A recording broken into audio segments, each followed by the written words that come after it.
Someone was screaming inside the incinerator. The year was 1975. The location was a top-secret refinery and waste disposal plant, one of the many front organizations owned and operated by the SCP Foundation. This sprawling facility, separated into 3 different huge units, each with a specialized task, was located around 75 kilometers outside of Summer Springs, Colorado. It had operated for several decades without incident.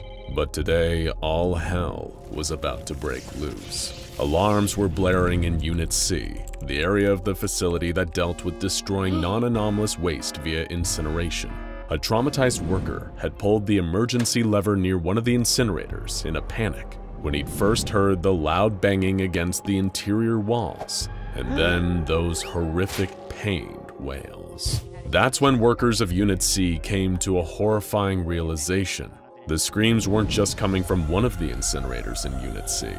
They were coming from all 6. A chorus of absolute agony echoing up out of the ash pits. This was impossible as far as the Unit C staff were concerned. These incinerators were only to be used for confirmed non-anomalous material. Could some animals or even some poor workers somehow fallen into the incinerators? But even if they had, what were the odds that someone had fallen in all 6 of them at once? It was impossible. The site director was immediately brought in to authorize an investigation, at which point he determined that at least one of the furnaces, in this case furnace number 4, be shut off so researchers and guards could investigate what was going on inside. It seemed like the obvious course of action, but for some of the people on site that day, this would prove to be a fatal mistake. When the fires were put out, something started rattling in the disposal chute. There was a scratching and squealing noise, like something scraping up against the metal. A maintenance worker was ordered to go check inside, and when he opened the hatch, he let out a bone-chilling shriek. There was something, or was it someone, climbing back up the disposal chute. It emerged from the darkness, backlit by the still-burning embers of the incinerator, letting out an awful screeching noise that could make even a hardened Mobile Task Force operative shake with fear. The creature was humanoid, a charred, mutilated skeleton reaching out towards the maintenance worker with a bony claw. Before the worker had a chance to stumble back in horror, the beast had clasped him by the throat and started to squeeze. It didn't even need to strangle him. The heat of its skeletal hand burned away the worker's throat in seconds, leaving his limp, wheezing body to drop to the metal grate of the platform below him. Several armed guards and maintenance workers moved forward to fend off the monster, but just then a volley of more violent shrieks echoed out of the chute behind it. It only took seconds for over a dozen more creatures to crawl out of the disposal chute. They were all like the first, people at various stages of incineration. Some were glowing, charred skeletons with barely any flesh, others looking more like severe burn victims, their faces contoured into scowls of hate and rage. The assembled guards opened fire on the sudden influx of anomalies, emptying the magazines of their submachine guns into their burning bodies, but their weapons didn't seem to cause any lasting damage. The bullets would tear through the flesh of the creatures, causing some of them to stumble and fall, but the wounds would close and the creatures would rise again. It seemed they possessed a deadly combo of extremely high aggression and incredible regenerative abilities. None of the staff present in Unit C were safe as the burning corpses attacked anyone they could find with their bare hands, beating and biting and clawing. Many of them would grapple with Foundation personnel, latching onto them and trying to pull them back down into the incinerator with them.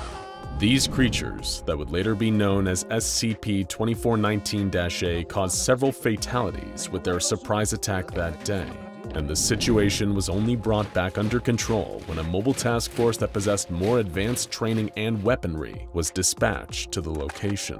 Despite orders from the site director, the MTF found it impossible to actually terminate any of the entities due to their regenerative abilities. Instead, the MTF agents focused on forcing the anomalies back into the chute of incinerator number 4 using a powerful industrial steam lance. Once they were back inside, the incinerator's burners were started up once again, The MTFs were also able to capture 5 of the entities and detain them for questioning and experimentation, finally bringing this unexpected containment breach to an end. The Foundation is an organization that prides itself on possessing forbidden and secret knowledge, but even they had no idea what had just happened. There seemed to be no earthly explanation why these creatures would suddenly manifest inside the incinerators. But as the detained anomalies continued regenerating, a slightly clearer picture of what exactly the Foundation was dealing with began to emerge. Every single one of the captured anomalies kept regenerating, and upon getting to the point that they were no longer burned scarred, the researchers studying the anomalous creatures discovered that each one was identical to a deceased D-class from the Foundation's records. They were physically and genetically identical to the dead Class D personnel, perfect copies, save for the fact that their sole mission in life seemed to now be pure and unmitigated aggression and violence. Researchers wanted to gain greater insight into the minds of these strange creatures through the use of extensive psychological evaluations and interviews. It would turn out to be a very dangerous investigation. A psychological researcher by the name of Dr. Warren conducted an interview with one of the SCP-2419 instances in hopes of better understanding their mindset. This creature had been heard laughing not long before the interview began, so it wasn't an unreasonable assumption to believe that it could be capable of speech. The interviewee was separated from Dr. Warren by a thick pane of glass to prevent it from indulging in any of its more violent urges. The problem was that Dr. Warren and his assistant researchers had severely underestimated what these creatures were capable of doing to get what they wanted. Dr. Warren tried to begin the interview in good faith. He spoke calmly and politely to the creature through the glass, attempting to remind it of the person it once was. The anomaly didn't appear to be paying attention to the doctor, though, instead focusing on pulling its own arm apart and breaking the bones within. Dr. Warren began to think that the creatures weren't even sentient, if the only activity they seemed to engage in was the wanton destruction of themselves and others. But underestimating them like this proved to be a big mistake. By removing the skin off of its arm and whittling its bone down to sharp edges, the anomaly had transformed its arm into a makeshift knife. Before anyone realized this, it had already used its own jagged bones to break the glass divider and attack Dr. Warren. He perished not long after being stabbed multiple times in his face and eyes, and the anomaly was forcefully taken back to its holding cell. Dr. Daniel Jennings, a senior researcher, was then put on the case. He released a chilling memo of the creatures after his observation period ended. It read, "Before I came here, I worked as a prison shrink. Every person you met had a story bursting with pain and sorrow. Sometimes these stories were about the pain they suffered. Sometimes it was about the pain they inflicted. Some days you felt like everyone there was a beautiful soul torn down by their circumstances. Other days you'd find out what some of them did, and a part of you was glad that they were there to suffer for it. But at the end of every day, I always told myself, they're all humans. They're all people. They all deserve the same dignity, respect, and love as everyone else. No exceptions." Dr. Jennings goes on, "I opened up with that anecdote only so that you could understand that what I'm about to say is not said lightly. These things are not people. They are people-shaped monsters. They are well beyond any definition of psychopathy. Everything they do to hurt, maim, and kill. I would pity them, but that would imply that they're worth pitying. Put them in a hole, then fill that hole with concrete. Better still, throw them back into the incinerator where you found them. I doubt they'll even care." Following this string of unfortunate incidents, containment procedures were put into place to hopefully prevent anything that had happened to the unlucky Foundation staff from happening again.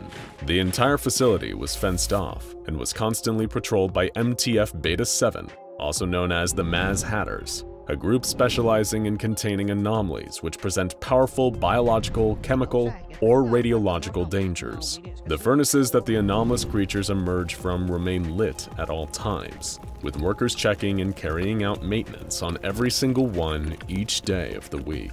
Outside of this, the facility is essentially a no-go zone. Reinforced steel hatches cover the chutes, and they are to forever remain bolted shut. All because of that one terrifying day in 1975. That was the day that the Summer Springs Waste Disposal Facility, which had been a valuable asset to the Foundation for decades, instead became classified as the Euclid-class anomaly, SCP-2419. It is not uncommon for a Foundation asset to one day become a dangerous anomaly requiring containment, but the same question always pops up after. Why? What had a place that had been so valuable to the Foundation suddenly become such an active danger? The answer, as is often the case, is contained within the question. Why would a waste disposal plant be so important to the Foundation in the first place? And more importantly, what else was going on at the plant to make it such an area of active importance for one of the most powerful organizations in the entire world? To put it simply, the plant allowed the Foundation to dispose of something far more important than mere waste material. It gave them what they needed to better erase memories. As you probably already know, the Foundation makes liberal use of amnestics on those exposed to anomalous material to make them forget what they had seen and experienced. But these elusive chemicals, many of which are sourced from SCP-3000, are an inexact science. However, at the Summer Springs Waste Disposal Plant, researchers discovered an immensely valuable alternative. Much of what was disposed of in the incinerators of Unit C were the bodies of dead D-Class personnel. Before being burned, autopsies were performed on the bodies to make sure they were non-anomalous, including the brain. Back in the 1960s, while performing research on the brains of dead D-Classes, they found a method of extracting and distilling the positive memories of the dead, creating a kind of happy soup. When administered into someone who has undergone amnestic treatment, this happy soup creates positive false memories in their mind that fills in those pesky blank spaces that are often behind. This was so useful that happy memories were extracted from the minds of every single D-Class corpse that passed through Unit C, totaling well into the thousands by the time that the first SCP-2419-A instances began to rise. But as all happiness, joy, and love were removed from the minds of the D-Classes, it seemed that all that was left was pure hate, pain, violence, and fury, feelings too intense and evil to destroy. These were bodies imbued with a malice so powerful that no fire could ever burn them away. They exist now with single-minded determination to get out and destroy everything around them, everything, including the ones that made them, the SCP Foundation itself. And in the end, it's only a matter of time until they get out. There are thousands of them in there, unable to die, unable to stop. The only thing keeping them in there is the constant burning of the furnaces around them, and those furnaces can't burn forever. The monsters lurking in SCP-2419 will outlive the fire that surrounds them. Because while the furnaces they are contained in are hot, the fires of hate that burn within SCP-2419 entities are even more powerful. And they know this. They know they can't be contained forever, and that someday soon, they'll be able to emerge and exact their terrible revenge. Those who must walk past the incinerators may think they hear their screams echoing out from within, but it's not screaming at all. It's laughter. It's a natural instinct in many species to protect their young, and sometimes it's not just their own babies, but any young that look like them. Regardless of your personal feelings on humans' earliest stage, it is a scientific fact that human babies are designed to emphasize their own adorable helplessness to make sure that other older humans take care of them. A baby's cry is an inherently distressing sound, and when we hear it, some deep primal part of us feels the urge to comfort and care for the child until the sound stops. But of course, we're talking about the world of the SCP Foundation here. where there are bunnies that can eat anything, teddy bears that might steal your organs to make duplicates of themselves, and chocolate fountains filled with trillions of murderous insects. Nothing is what it seems here, and even the most innocent and cute creatures may be hiding a deadly secret, SCP-734 being no exception. Today we're talking about the baby. This anomaly proves that dangerous things can come in small packages, but where others only saw misery and death, the SCP Foundation saw a certain potential. Our story begins in the maternity ward of a hospital in the USA, where every medical professional's worst nightmare was unfolding. An unknown but incredibly fast-acting, flesh-eating pathogen seemed to be running rampant across the hospital's population. It began when patients who weren't even admitted for dermatological issues started complaining of severe itches and extreme skin pain. Some nurses and doctors in the maternity ward began to experience similar symptoms, as well as one of the infants, leading to a massive quarantine effort. While the initial symptoms first appeared to be limited to severe pain and discomfort on isolated parts of the skin, the condition of the afflicted soon escalated. Their skin began to messily flake off as the cells comprising it lost physical cohesion and died. It was a kind of strange, anomalous rot that seemed to work inwards, first destroying the integrity of the outer layer of skin, and then cause further disintegration to deeper parts of the body. Once the skin had shut off, the pathogen would turn its attention to what was lying beneath. Against all odds, the disease affected organs, muscle tissue, the vascular system, and even bones. Nothing was spared. The victims' bodies would completely break down, and they would be dead within a few hours. By the time the pathogen had finished ravaging its victims, what was left didn't even look human anymore. Not only patients, but doctors and nurses that had been walking the wards mere hours before were now little more than piles of human tissue sitting in what had previously been their hospital beds. Whatever this was, it seemed like the fastest progressing infection in recorded history. Hospital staff and administrators were terrified. This appeared to be an entirely new disease, with a mysterious form of transmission and, worst of all, no cure.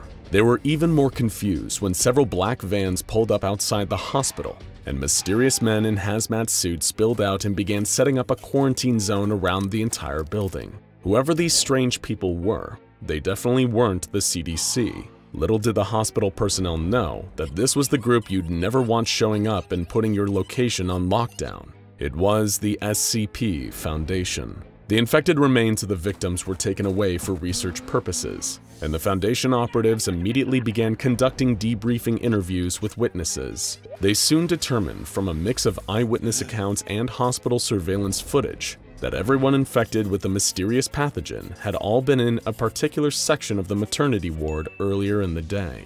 And when the operatives investigated this area, they found another strange detail. An infant had no registered mother present in the hospital. The Foundation would later learn that this was likely because the baby's mother was the first victim of the deadly disease. After eliminating all other possible options, it seemed that the only anomalous element that could have caused all of this was the mysterious baby. Though just how the mother even survived carrying the baby to term was a mystery in and of itself. The baby was a Caucasian male human infant between 7 and 8 months of age. Nothing appeared outwardly anomalous about the child, but they could confirm that every single victim of the anomalous pathogen had come into physical contact with the child earlier that day. Everyone who had been at the hospital was given amnestic treatment, and the Foundation constructed plausible cover stories for the deaths that had occurred that day. Like so many others before it, the child was secured and spirited away to the nearest applicable Foundation containment site. There it was reclassified SCP-734, and finally the real testing into what precisely this infant was capable of could begin. Physiologically, SCP-734 appeared mostly non-anomalous. The infant had above-average intelligence and physical aptitude for a child his age, but otherwise showed no mutations or abnormalities that would suggest a divergence from typical human biology. Despite a vast array of tests performed by the Foundation into essentially every aspect of 734's biology, they couldn't find anything that hinted at the origin of the mysterious pathogen. But through some trial and extremely costly error, the Foundation was able to learn more about how exactly the pathogen worked. The only vector for transmission seemed to be direct contact with the baby itself, up to and including the fluids and residues it leaves behind. Those affected cannot transmit the anomalous flaking effect to others, meaning the risk of an epidemic is relievingly minimal. But of course, accidents still happen, as was discovered when one agent misplaced her sympathy for the baby and decided to remove her mask while interacting with him. Her logic was that her masked face might have caused the baby some kind of distress, and as long as she was only coming into contact with him via her own gloved hands, everything would be fine. But some dust particles were floating in the air at the time, and SCP-734 sneezed in her face. The agent began screaming in pain and recoiling from the baby, but it was already too late. Her fate was sealed. She was taken to the infirmary and given sedatives so that she could hopefully die in as little pain as possible. In roughly 72% of cases, amputation of the affected areas has prevented the entire body from succumbing to the anomalous effects of SCP-734. But this isn't exactly feasible, where the point of contact is the victim's head. Within hours, the agent's flesh had flaked off her face, leaving her looking like a red, bloody skull. A few hours after that, she didn't have a head at all. Throughout the disintegration process of this unfortunate agent, the Foundation took grisly photographs. These photographs are shown to anyone preparing to work on the SCP-734 research project, to teach them a hard lesson on the importance of adhering to proper safety protocols. And these protocols about how to deal with the baby are incredibly tight, given that even incidental contact is often a death sentence. Anyone entering the baby's containment chamber needs to wear contained atmosphere hazmat suits. Anyone who makes physical contact with the baby, even when suited up, is immediately removed from the area and subject to several hours of quarantine and observation. Even inanimate objects that have been inside the containment chamber need to be thoroughly sterilized before being removed. Given that even anomalous children like SCP-734 have very delicate needs, a handler is always standing by in full hazmat gear to take care of the baby. These handlers are rotated every hour to maintain alertness and safety. These handlers feed and change SCP-734 regularly, and sometimes even provide toys that have been approved by the O5 Council. The Foundation has gone to great lengths to keep SCP-734 alive and comfortable, because they believe that SCP-734 could be an important asset for them in the future. Or more specifically, they see great strategic value in SCP-734's blood. As mentioned earlier, contact with any matter from SCP-734 triggers its deadly anomalous effects, including bodily fluids like blood. But unlike many toxic pathogens, in this case, there is no risk of the infection getting out of control, since the infected do not become vectors for transmission. Because of this, the blood of SCP-734 can act as a powerful weapon for both terminating anomalies deemed unviable by the O5 Council and assassinating dangerous people who belong to rival groups. Contact with the blood would completely destroy the target's body, with no other anomalous effects and no evidence of who exactly conducted the hit. SCP-734 has been fitted with an arterial catheter so that the Foundation can collect large quantities of blood from the anomalous infant every single week for storage and research. But it isn't just the blood that the Foundation sees potential in.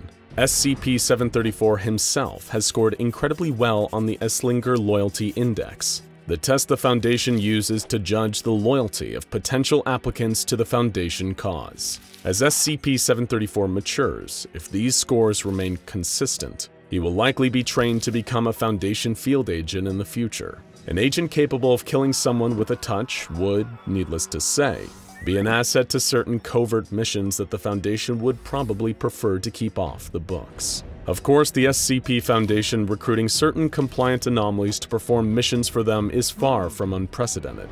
The most infamous of these is SCP-076, also known as Abel, a supernatural, eternally resurrecting swordsman, and perhaps one of the finest warriors who ever lived. The Foundation took note of this, and channeled his eternal thirst for battle into working with his very own mobile task force. He could assist in missions by taking out his bloodlust on enemy groups of interest and dangerous anomalies. However, this ended up working a little too well and led to disaster. Abel was so good at his job that he burned through all of his allotted missions at astonishing speed.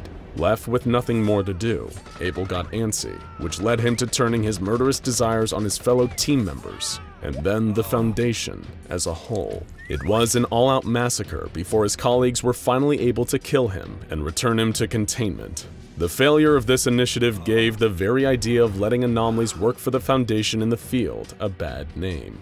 But since then, things have changed, especially with the establishment of MTF Alpha 9, aka Last Hope, a new mobile task force formed entirely of anomalous individuals and their handlers. These consist of somewhat more stable anomalies, such as Abel's counterpart SCP-073, also known as Kane.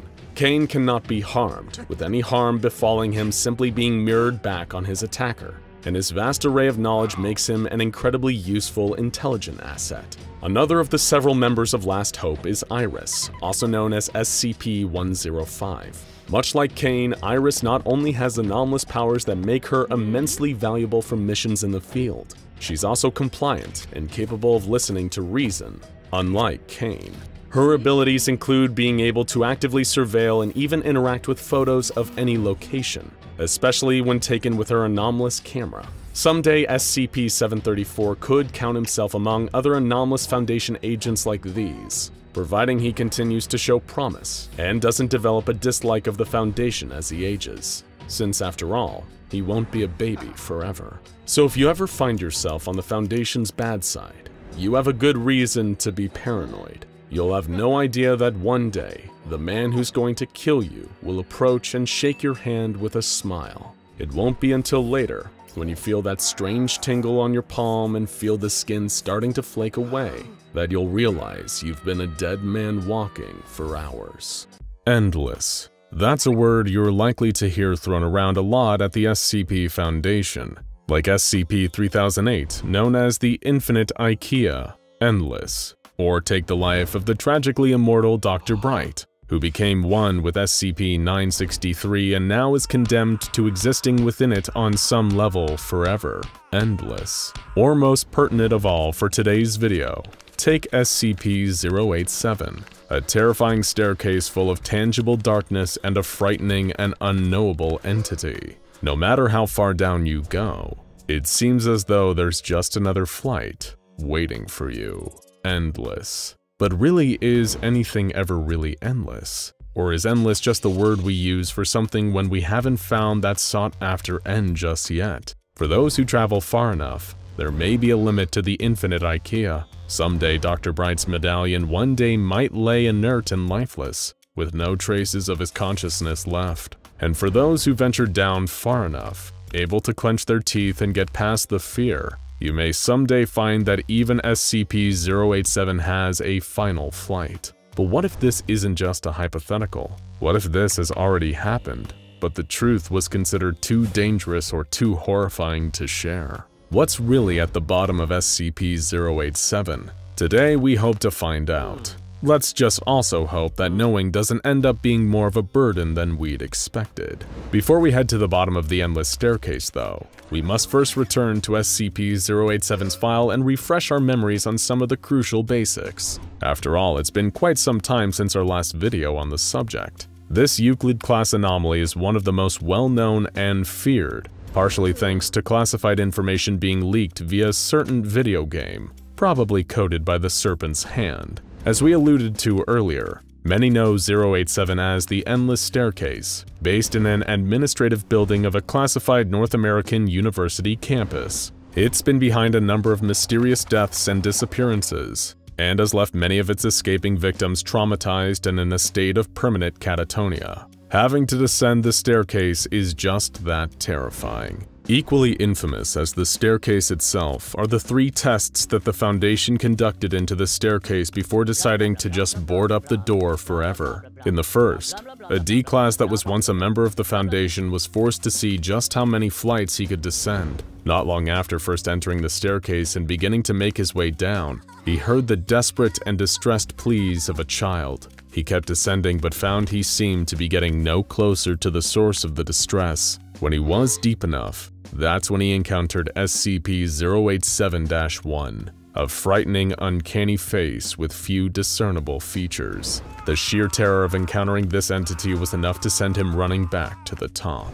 The second test played out similarly, with a D-Class being sent in with a number of powerful, sticky-backed lights that he was ordered to place against the walls as he descended. This was done in hopes of increasing visibility on the staircase. However, it proved to be unsuccessful, as the darkness in 087 is more of a tangible presence than the mere absence of light. It was able to smother out visibility regardless of a light's source of power. Once again, the D-Class heard the crying and encountered the face, causing him to flee. And the third and penultimate test involved a D-Class who got really unlucky. She traversed the staircase deeper than any of her predecessors, before eventually encountering the horrifying face of SCP-087-1. However, rather than running up and away from the entity, in a state of sheer panic, the D-Class instead ran downwards, deeper and deeper into the staircase. The audio cut as the face continued in its pursuit, and the D-Class was never seen again. Did you notice that we said penultimate and not final before that last one? That's because there's actually a highly classified fourth expedition into the SCP-087 staircase, but as you can see on the original file, the data is expunged. What could have happened in that study that led the Foundation to wipe it from the records? Did they discover the great secret behind SCP-087? A secret too horrible for mortal minds to bear? We're not just going to give you one answer today. We're going to give you three. That's right. 3 different interpretations of the secret fourth expedition into SCP-087. Which is the real one? Well, you'll just have to see. After all, nothing is simple when it comes to SCP-087. Though our first potential option is the most simple of the 3. In this iteration of the experiment, a male D-Class murderer was instructed to descend the staircase into the heart of SCP-087, with the Foundation hoping to find out what happened to D-9884, the female D-Class who disappeared at the conclusion of the third expedition. In a sense, this new D-Class would discover the fate that most likely befell D-9884, but through first-hand experience rather than distant observation. Being directed by Dr. Erdio over walkie-talkie, the male D-Class slowly got deeper into the anomaly, flight by flight. Predictably, he began to hear the intensely distressed crying of a small child around 200 meters below him, and immediately felt a sense of paranoia and dread wash over his mind. Despite this, Dr. Erdio ordered him to keep going, descending deeper and deeper into the bowels of SCP-087. Over time, the sheer psychological exhaustion of SCP-087 was beginning to take its toll on the D-Class, leading him to taking a brief break in order to nap. However, he awoke with a violent start, seeing the horrific face of SCP-087-1 staring down at him. It felt like all his worst nightmares had come to life. In order to escape the monster, he began to flee further down into SCP-087. Much like D-9884 before him, it would be the last mistake he ever made. When he finally reached the very bottom of the 087 staircases, the D-Class realized he was trapped. Nowhere to run, nowhere to hide. Suddenly, the face of SCP-087-1 was hovering over him, boring its gaze into him. As the D-Class directed his powerful flashlight at the creature, he saw that this time it was more than just a face. The entity had a whole body, 7 or 8 feet long, with that same ghostly white and death-like appearance. It reached out with huge clawed hands and grasped the D-Class. Before the audio and video feed cut out entirely, the last thing the attending researchers heard was the screaming from the hapless D-Class and the crunch of his bones within the creature's huge hands. But of course, that's just one of 3 possible insane discoveries at the very bottom of SCP-087. Let's turn our attention to the next one, and see if its answer to the SCP-087 riddle seems to satisfy all of our burning questions. Much like the previous iteration, a single male D-Class was sent into the clutches of SCP-087 in hopes of getting some answers on what happened to D-9884. Of course, he was given all the standard equipment, from a 75-watt flashlight to a defensive weapon to a healthy supply of water and nutrition bars, none of which would save him in the end. Like all the others, this D-Class descended down those accursed stairs, getting deeper and deeper. When he reached a certain point on the way down, he heard something, but not the crying of a child like all the others had reported. It was an adult woman's scream.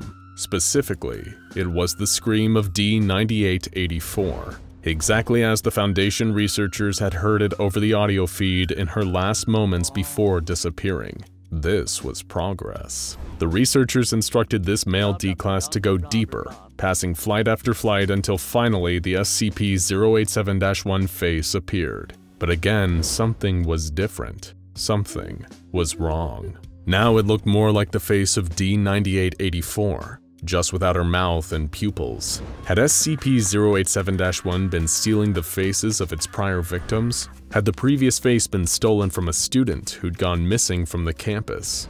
These were all questions the male D-Class didn't have time to ponder, as he was too busy running for dear life. But he didn't get far. Despite having no history of such medical problems, the male D-Class suddenly experienced a seizure while attempting to escape, and collapsed. The last thing his video feed picked up before losing transmission was a pair of long, white arms emerging from the dark, crushing him inside of its huge hands, before dragging his enfolded corpse into the darkness. That's another chilling potential account of the possible fourth expedition into SCP-087, but we can't stop now. We still have one more tale of terror to share before this video is done. In the next and final iteration, 2 D-Classes, one male and one female, were sent down together in hopes of discovering what had happened to D9884. And by the end, they would have their answer, but they certainly wouldn't like it. As the 2 of them descended,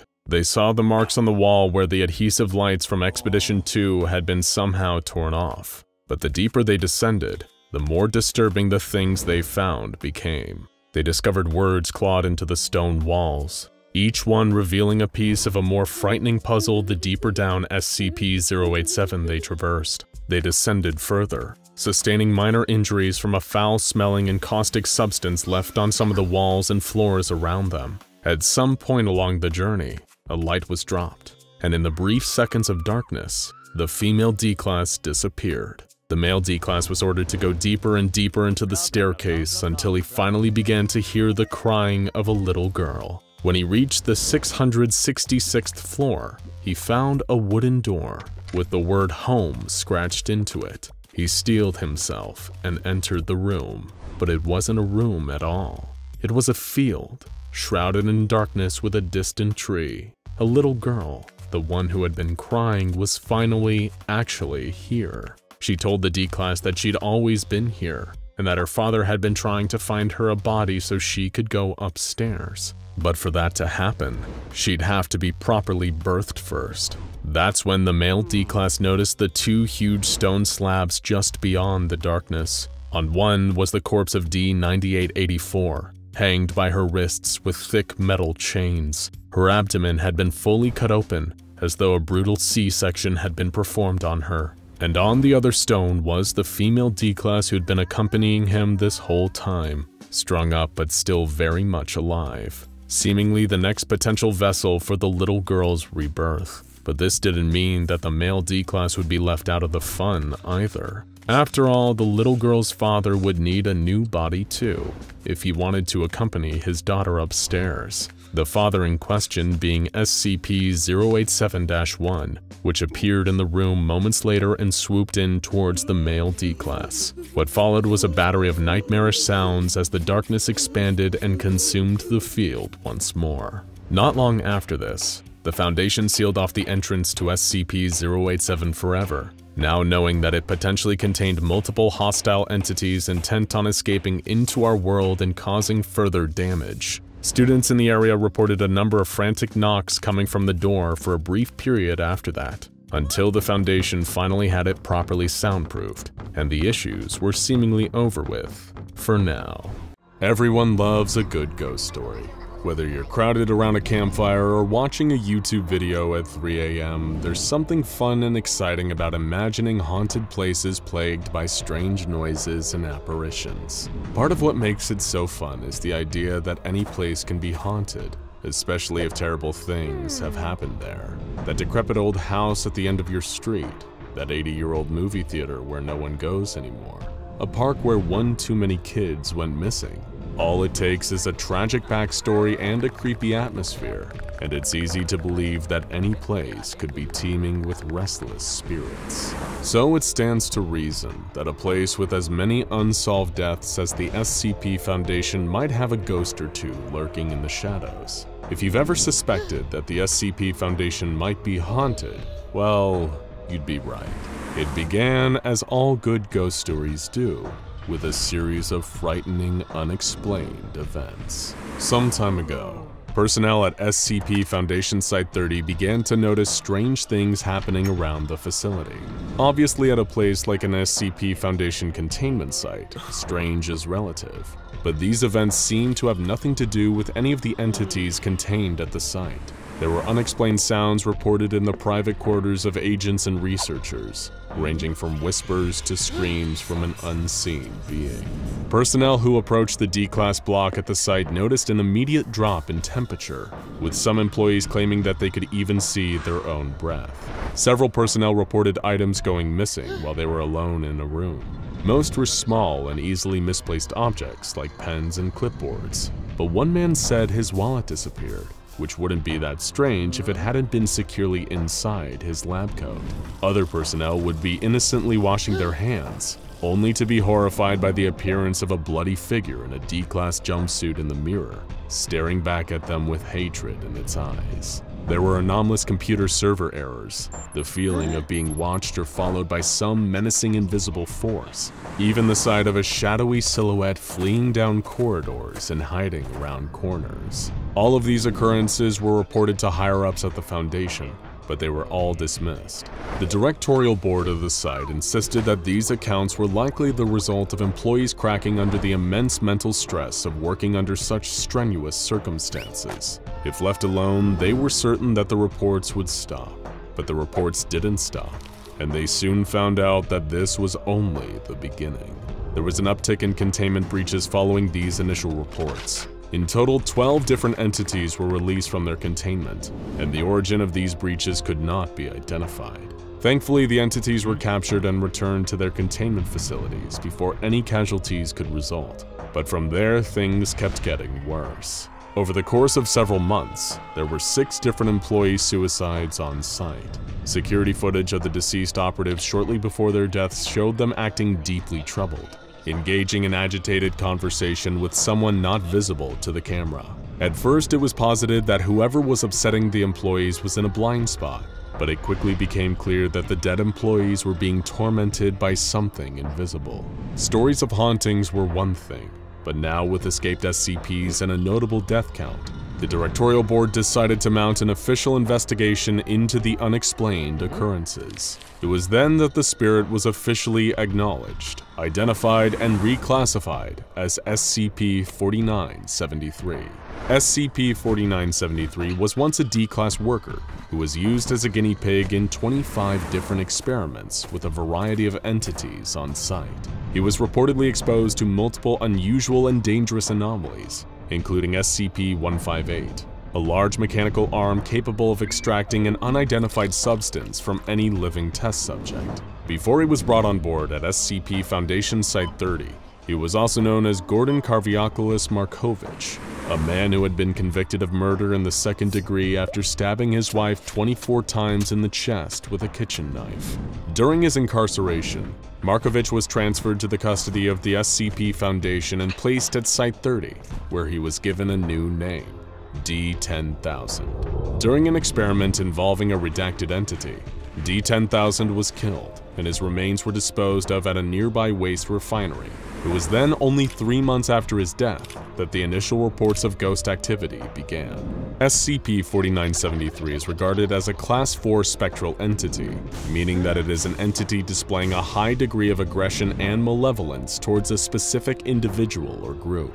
In this case, the spirit displays hostility towards a very specific group, the SCP Foundation. Class 4 entities can affect the environment around them, move objects, reduce the temperature in a room, and induce hallucinations in humans that it comes into contact with. These hallucinations are thought to be the cause of the increase in employee suicides that occurred after 4973's first appearance. One of the many ways in which SCP-4973 acted out, in what is believed to be an attempt at revenge on the Foundation as a whole, was to somehow gain access to the SCPnet database terminal. This allowed the Spirit to learn about the entities contained at the site, as well as personal details regarding the lives of research, security, and administrative staff working there.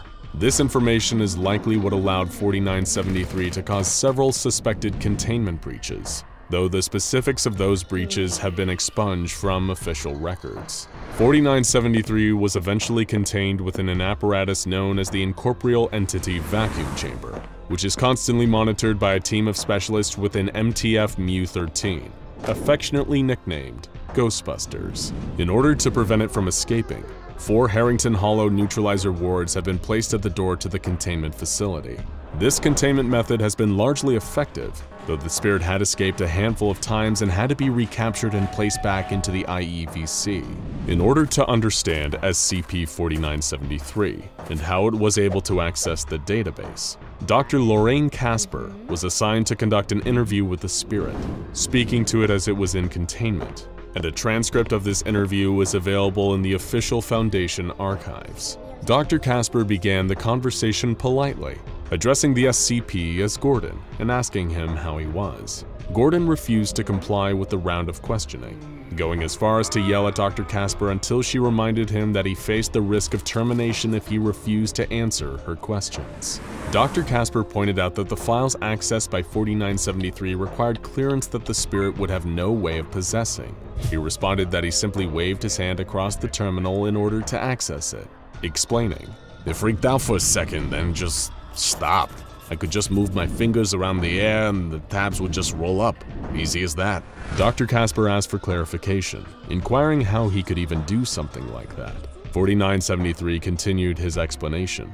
"Beats me. It felt like some attraction, like magnets from afar getting closer and closer. I don't know, something like that." Finding this answer unsatisfactory, Dr. Casper pushed further, asking for an explanation of SCP-4973's attempts to release dangerous on-site anomalies from containment. This question seemed to stump him, and he claimed not to understand what Dr. Casper meant. She explained that the ID cards of Dr. Yurkov and Dr. Orson were used to open the facilities from which these anomalies escaped. 4973 was shocked that he had even been suspected of this attack, and insisted not to know who Orson or Yurkov even were. All of a sudden, he trailed off. There was silence for a moment, and Dr. Casper began to collect her notes and leave, assuming that the interview was over. Much to her surprise, SCP-4973 began to laugh. A loud, uproarious laugh of complete and utter delight. Casper asked what 4973 was laughing about, and was met with the response, "God, this whole time you and your ghost hunting crew never knew?" He refused to clarify what it was the doctor and her crew had missed, only saying, "God, that look on your face when you find out it's been right under your nose this whole time!" He continued to laugh at Dr. Casper for the remainder of the interview, refusing to answer any further questions or explain any of his comments. Finally, Dr. Casper grew exasperated and left, ending the interview for real this time. Following this perplexing interview, Dr. Casper inexplicably abandoned her post at Site-30. Her supervisors could not reach her, neither could any of the other researchers at the site. No one had heard from her for an entire week, until one day she called Director Eric Riverson of Site-30 on his personal phone line. He recorded the conversation, and a transcript has been included in the file for SCP-4973.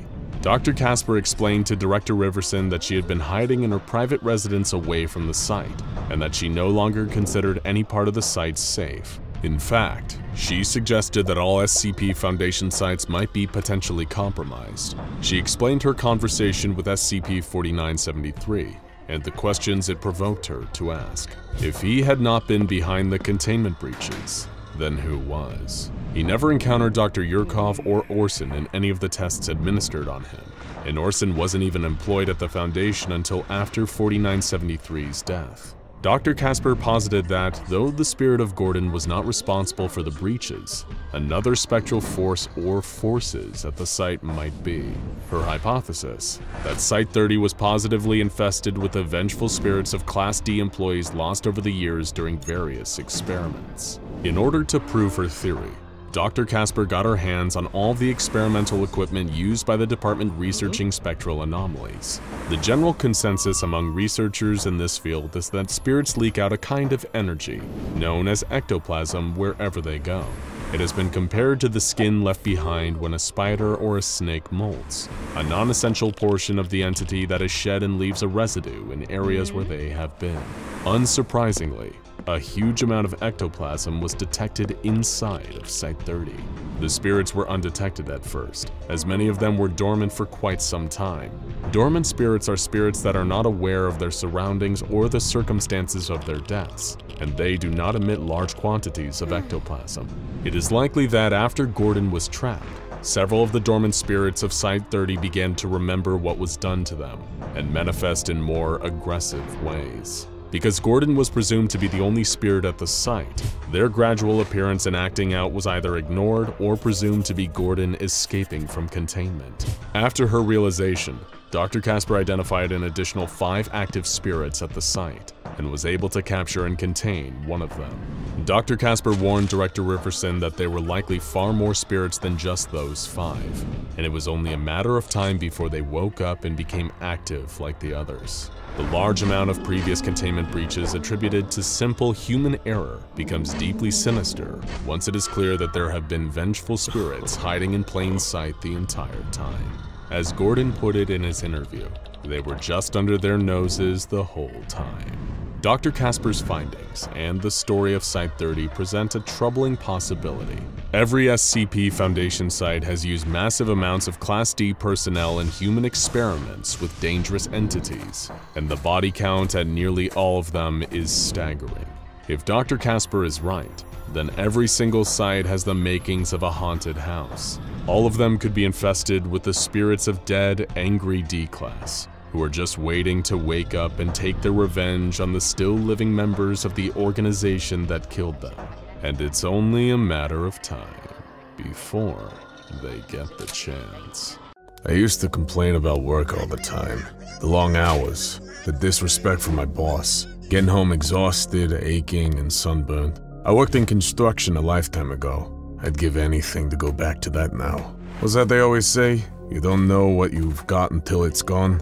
Maybe I deserve the hand I've been dealt. I haven't been a good person. I don't play well with others. There was an argument with my foreman when I got a little too heated. I just couldn't rein in my temper. The hammer I'd been using all day was still in my hand, but I digress. I used to build things with my hands, but I'm in a different line of work now, if you can call it work. That would imply I get paid. I clock in every morning and I get to go home afterward. I don't. I'm a prisoner, really. A glorified lab rat and property of the all-powerful SCP Foundation. I've been here about 3 weeks, and everyone always says D-classes like us last about a month here. So, clock is ticking down to 0 for me. I haven't had to do anything too dangerous yet, but like I said, it's just a matter of time. I'm sitting in my cell, the same windowless box I've spent every day for the past 3 weeks, when a guard bursts in and grabs me by the arm. "What's going on?" I ask, but he ignores me. Of course, why make conversation with a lab rat? Better not to think of us as human at all. He yanks me down the hall, opens a door, and shoves me inside. There's several other D-Class in there already, and they're staring at something in the corner that I can't quite make out. I start to turn around and to take a look at the rest of the room, but a voice comes over the loudspeaker, cold and clinical. "Look at the statue in the corner. Do not take your eyes off it." Well, when a disembodied voice at the SCP Foundation tells you to look at something, you better do it. So I look. It's a sculpture made from concrete and rebar.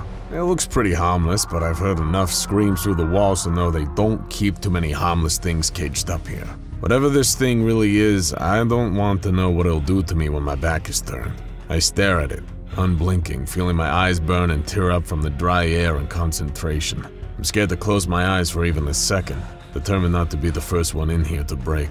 But something out there has other plans for me, for us. I hear a warbling sound like a motor struggling to start, the sudden crash of thunder outside, and then the room goes black. For a second I think I've gone blind, but then I hear the other guys screaming, the yelling of scientists behind the wall. Somehow the power's gone out. I can't see anything, but I can hear the sound of stone scraping against itself, the snap of breaking bones, the thud of a limp body slumping over to the floor. The room comes into focus again, as the backup generator kicks in and fills the space with weak fluorescent light.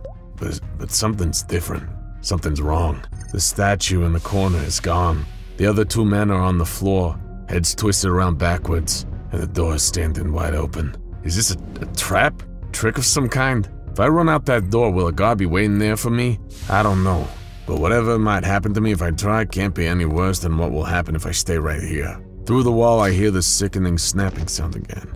A corpse thudding to the ground. They didn't plan this. Something in their experiment went horribly wrong for them. Maybe, just maybe, it went right for me. I don't give it a second thought.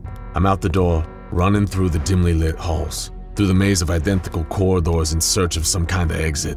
All around me there's chaos. Guards firing their weapons at inhuman shapes that I catch a brief glimpse of as I run past. Scientists yelling for help, people going as fast as they can towards danger and away from it. I'm so caught up in it all, I don't even notice when I run right into a woman in the white lab coat knocking us both to the ground. I scramble to my feet and look her with wide eyes, waiting for her to turn me in to call the guards, but she doesn't. I'm so sorry, I stammer. She holds out a hand, gesturing for me to help her to her feet. So I do. Watch your step there, she says with a knowing smile. I can't help but notice how beautiful she is. Twinkling brown eyes and thick black hair. Then I spot them. Tucked under her hair but unmistakable, she has a pair of fox ears on top of her head. It hits me in rapid succession then, all the things about this woman that don't look quite right. Her unusually long nails, too sharp and pointed for lab work. The feral glint in her eyes, that halting cadence of her voice. This woman is not an employee of the SCP Foundation. She's doing the same thing I am, taking advantage of the situation to try to escape. I'll, be more careful from now on, ma'am, I say. She winks and turns down the hall. I can see a tail poking out beneath the bottom of her lab coat. Safe travels, I call after her. She laughs, a dangerous sound, like she's not the one who needs to worry about staying safe. And I wonder what might have happened if I had caught her in a worse mood. Good thing my mom taught me my manners. Now which way should I go from here? Should I follow the woman? I get the feeling she doesn't want any company and I prefer to stay on her good side. As I'm thinking it through, I hear a small popping sound behind me, like a vacuum in the air being filled all of a sudden. I spin around and there's a guy standing there, ordinary as you please. Blonde hair, green eyes, wearing jeans and a t-shirt that says Mothman Fan Club in red letters. This guy looks pretty out of place, more the type you'd see browsing a comic book store. But after my prior strange encounter, I know not to assume anything. Hey man, what's going on? He asks me. I stare back, not sure what to say. What'd I miss? He continues. I feel like I was gone for ages. I gestured to our collective surroundings, the sound of alarms blaring and voices crying out for backup, the inhuman shrieks of creatures being forced back into their cells. There's, a lot going on. Yeah, seems like it, the guy sighs. You wouldn't happen to know how to get out of here, would you? I ask hopefully. He shakes his head. Sorry, I don't really come and go through the door here. Guess I'll just go back to my room until things calm down a bit. You want anything? I got a mini fridge in there. He offers. No thanks. Suit yourself, man. He shoves his hands back in his pockets and walks away, whistling a tune to himself. If he's this unfazed by teleporting into the middle of a complete madhouse, I don't even want to know what kind of stuff he's seen. Nice enough kid though. Probably better company than anyone or anything else in this place. If I'm not going to take him up on his offer though, I should keep moving before someone notices I'm not where I'm supposed to be. Around the corner just in time to see another body drop. I whirl around looking for that horrible statue, but I don't see it. Instead, I see what looks like a man, dressed in all black, wearing a mask in the shape of a bird's face with a long pointed beak. He's carrying like an old school doctor's bag and he's bending down to inspect the body of the god that just keeled over. I should keep running. I should do something, but I can't look away. The man in black pulls a syringe full of thick green liquid from his bag and injects it into the corpse. To my horror, the body begins to move, thrashing around, hands opening and closing, grasping for something. It sits up reanimated, but wrong. Its eyes are bulging and vacant like a goldfish. Its mouth hangs slack. As this zombie climbs to his feet, The figure in all black turns to look at me, eyes shining from beneath his mask. "Hello, my good fellow. How are you feeling today?"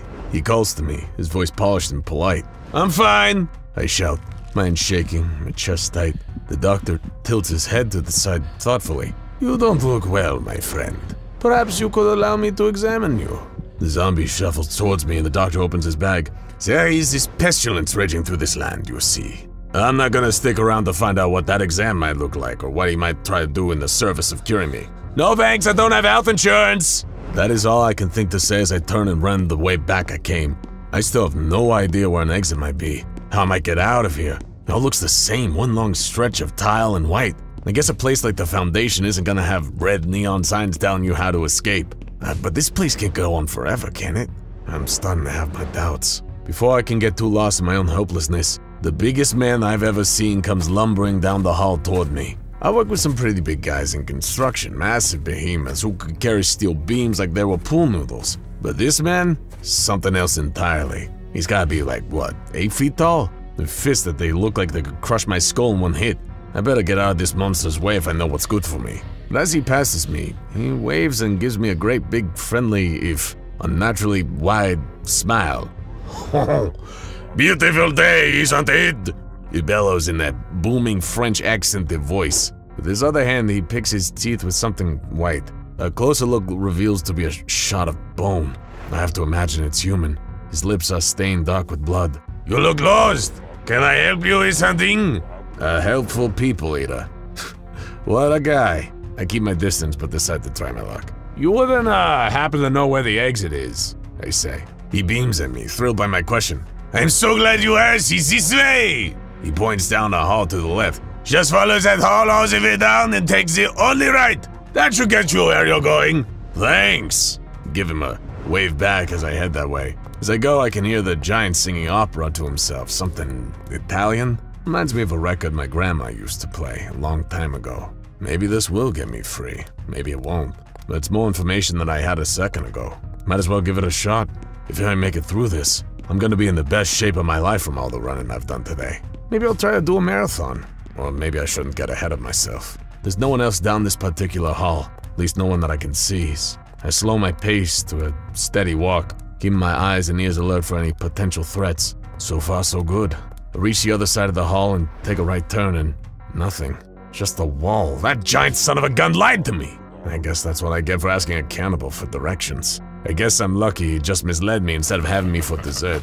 I'm about to play my next move when I feel something nudge against the back of my leg. I turn and there's what I can only describe as a blob. Just a large mass of orange slime wrapped around my legs, making a friendly, high-pitched gurgle. I should be suspicious of it after everything I've seen, but I'm not. I just get the feeling that this thing has my best interest in heart. "Hey, buddy." I pat its slimy surface and it ripples delightedly, making another gurgling sound. It's kinda cute, honestly. I smell the scent of freshly brewed coffee, one of my favorite smells in the world.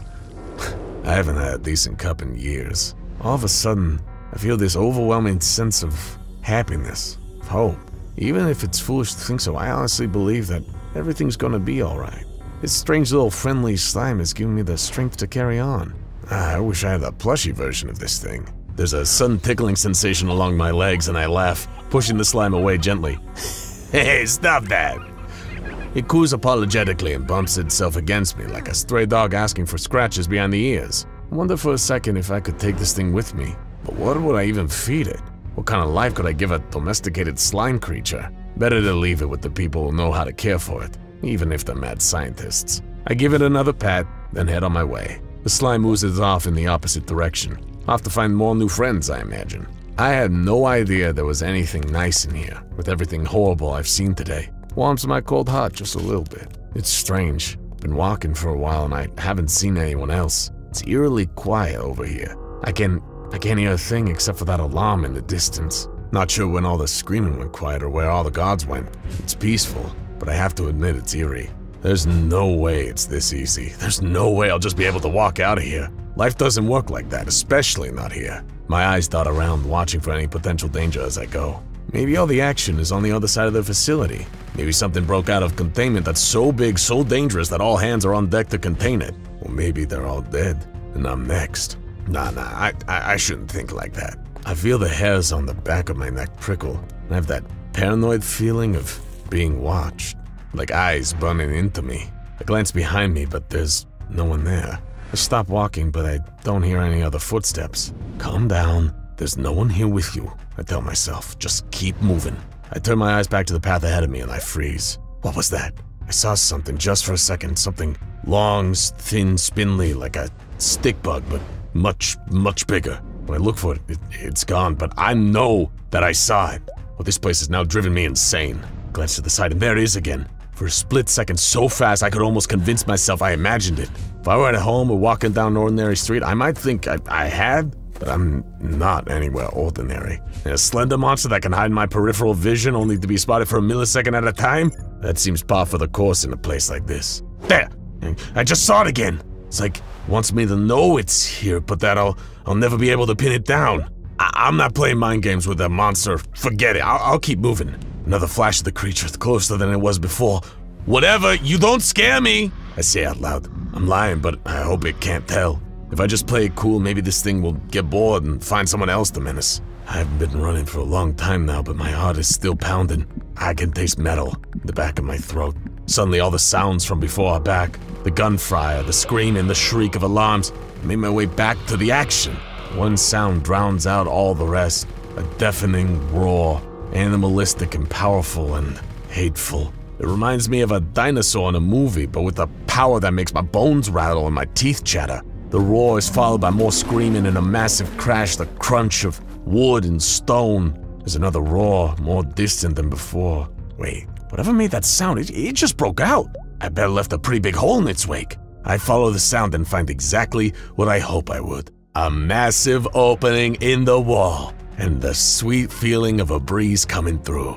I couldn't find an exit, but this thing just made one for me. I don't waste any more time. I make a break for it, dancing around rubble and pools of corrosive acid and sprinting into the nearby forest. I'm ducking under branches, dotting around trees, and I run until I'm seeing spots in my lungs are gasping for air. I don't know how far I'll make it, if there's a town nearby or any kind of shelter, but I promise one thing. If I survive, I'm gonna be a better person. I'll get it right this time. I'll earn my second chance at life. The SCP Foundation's mobile task forces are the best of the best. Their members are the elite, handpicked from the world's militaries, intelligence agencies, security contractors, and navies to create the Foundation's own security force. They ensure that the other personnel are able to do their jobs without having to worry about their own safety, whether it be during an assault on the site from the Chaos Insurgency, or a containment breach from one of the countless dangerous anomalies that the Foundation contains. Of course, not every mobile task force can do everything.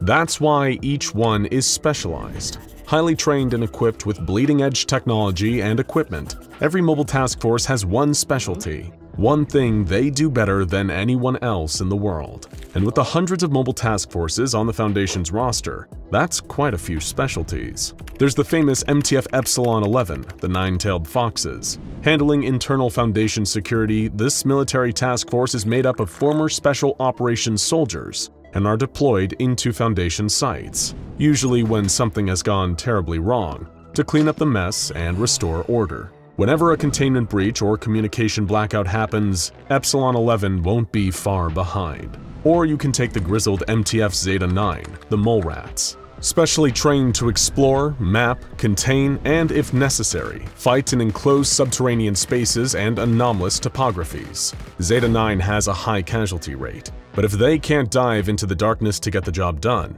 nobody can. And who can forget the infamous MTF Omega 7 Pandora's Box? A secret task force organized in the 90s to train and utilize humanoid SCP objects in field operations for the Foundation. Some of the most famous humanoid anomalies, like SCP-076, were members of Omega 7, until it was forcibly disbanded by O5 Command, but that's a story for another day. But above all these task forces, one MTF operates on another level. The O5 Council, the group of 13 mysterious individuals that control the Foundation, retain one mobile task force for their personal use. Mobile Task Force Alpha 1, the Red Right Hand. Named for the biblical symbol of vengeance, Alpha 1 serves, appropriately, as the right hand of the Overseers, executing their edicts throughout the Foundation. Their operations are classified so intensely, one could be mistaken for thinking they don't even really exist. But Alpha 1 embody the will of the Overseers and are empowered to enforce that will by any means necessary. Most Foundation personnel will never even encounter Alpha 1 throughout their entire career, and if they do, it generally means that something has gone very, very awry. And for the few select personnel that get the opportunity to join MTF Alpha 1, they'll be put through rigorous physical, psychological, and anomalous screening before even being considered to have their identity and existence redacted from society and being pressed into service. But what exactly does MTF Alpha 1 do? How are their members selected? Today, we're going to look at the story of one such recruit to join the Foundation's most elite task force. D-0912, formerly known as 1 Andrew Carter, was unceremoniously forced out of his cell one morning and grabbed around the arms by the tall, imposing armored guards of the Foundation. The test subject was then made to walk down to the halls of the site, down an elevator, through several wings until they reached a door. Then from inside, he heard a voice. "Step forward, D-0912. So he stepped through the threshold of the door into the sterile white testing chamber. Aside from a single metal chair in the middle of the room under one harsh white light, it was completely empty. The shadows made it hard to see the corners of the room. Behind him, a doctor who followed him into the room with a clipboard and lab coat wrote something down while speaking in a low, monotone voice. "You will be vaccinated against an anomalous pathogen. Later, we will conduct tests of the vaccine's effectiveness. Sit in the chair." Before he even thought of running, the two guards flanked the door. Their faces were covered by black visors, and he could see his own reflection in them. Daydreaming to himself, he slowly moved toward the chair. He thought about gods and beasts and blood, how the Foundation seemed to suck up test subjects for its own purposes the way an old god sucked up sacrifices and left empty corpses behind. He heard footsteps. "Sit in the chair, D-0912. He was barely sat for a few seconds when the guard stepped forward and used the leather straps to tie his hands to the arms of the chair. Then he tried to think. Why was he here? Why was he in this jumpsuit? He couldn't remember. He had a faint memory of a crime being committed, maybe murder, but who knew? Why did the Foundation care? He kept wondering about it more and more. He had no idea who was in his family or what his life had once been, just that he'd committed a crime once. But if he was guilty of something, how had the Foundation gotten its hands on him? There aren't many death row prisoners in the world, and society keeps a close eye on them to make sure justice is served. Why would the Foundation pick the most closely monitored prisoners for their sacrifices? It doesn't make sense. What made even less sense was the Foundation entrusting the job to prisoners with little education and few specialized skills. Experiments require precision and finesse, and manual labor could be handled using machines or drones for explanation. It seemed idiotic to have thugs and criminals do the work of unraveling the mysteries of the world. Just when D-0912 started to wonder about how he even learned to think this while in jail, someone interrupted his reverie. "D-0912, the doctor in the lab coat said. He responded from the chair, You're giving me a vaccination?" "That's right," the man said, not looking at D-0912. "Good day to give somebody a vaccination, isn't it?" D-0912 knew what happened to D-classes on a monthly basis. He knew he wasn't being vaccinated for anything. Are you sure you can't make more use of me? Why would you throw away a tool for the greater good so easily?" D-0912 asked. "I don't know what you're talking about," the man in the lab coat replied. But between the guards at the door, the restraints on the chair in the middle of the room, and the doctor's impassive face, D-0912 knew he was being put to death. He wriggled his arms, pointing out that the straps were loose, but the doctor ignored him. D-0912 couldn't figure out why he wasn't scared of his impending death, or why he was so nonchalant about it. Pieces of his mind seemed to be missing. His past had been ripped away from him, and his future turned in on itself. Try as he might, he couldn't remember anything about his life before his tenure in the Foundation's D-Class program. He decided that he might never have even been alive, and that's why he couldn't remember anything. Surprisingly, he also didn't hate the Foundation for killing him. The Foundation was a massive organization. It didn't hate him, it just needed him for a little while and didn't anymore. But the little people like the doctors and researchers and guards who made his life a living hell by poking and prodding and shoving and threatening him, bothered him.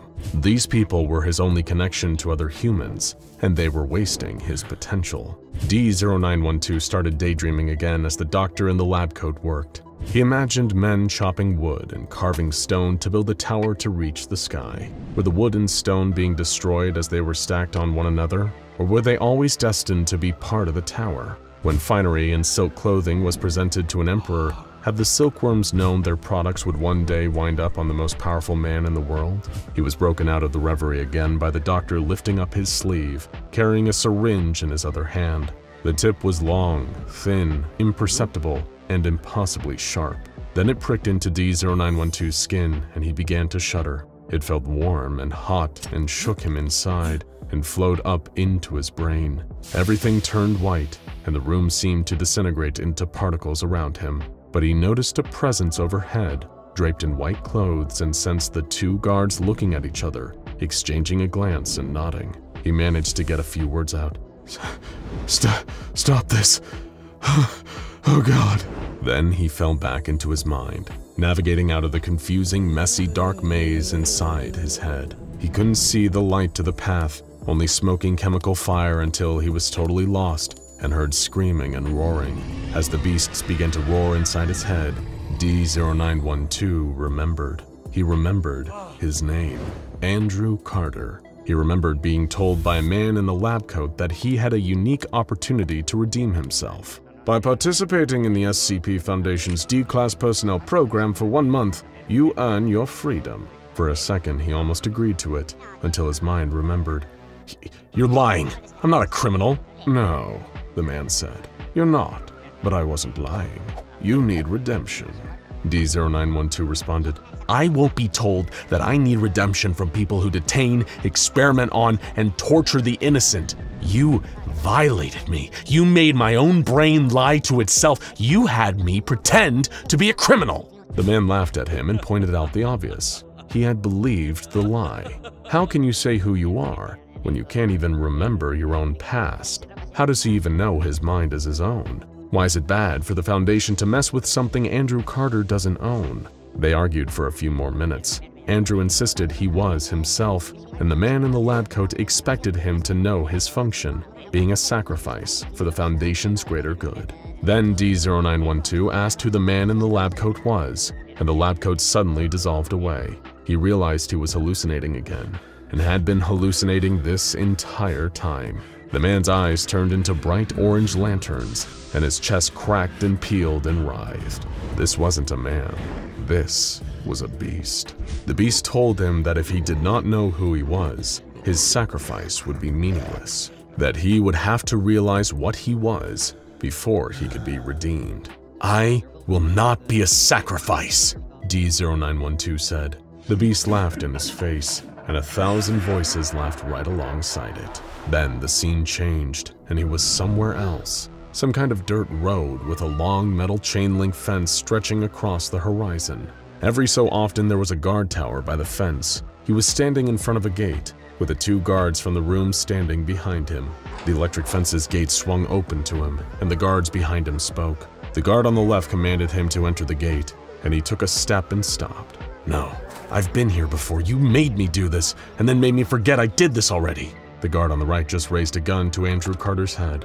If you do not comply, we will shoot. Then shoot me already, D0912 said. He knew that he had been here before already countless times, and the Foundation had amnesticized him over and over and over again.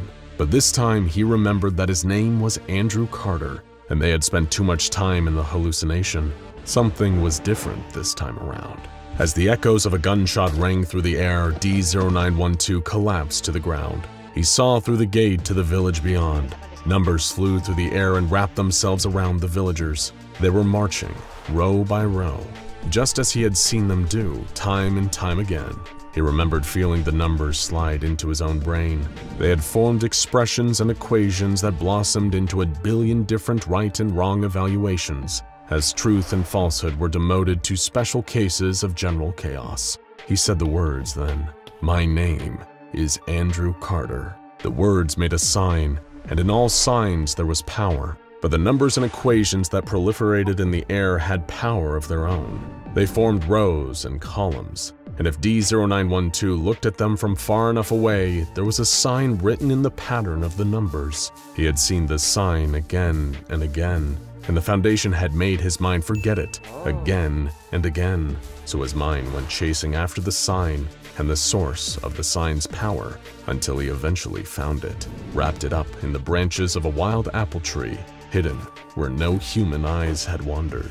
The hallucination was getting more intense, and he could feel his brain falling apart with the pressure.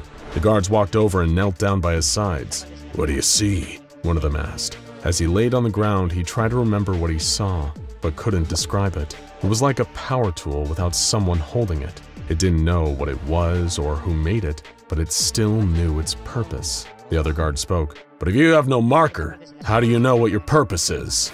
Then something clicked in D0912's tortured brain, where he was still navigating the forest maze in his mind. All the dark, confusing paths slowly merged together at the center of the maze, and he knew that the answer to the riddle was there, in the center of his head between the beasts and the forests. It was his name, Andrew Carter.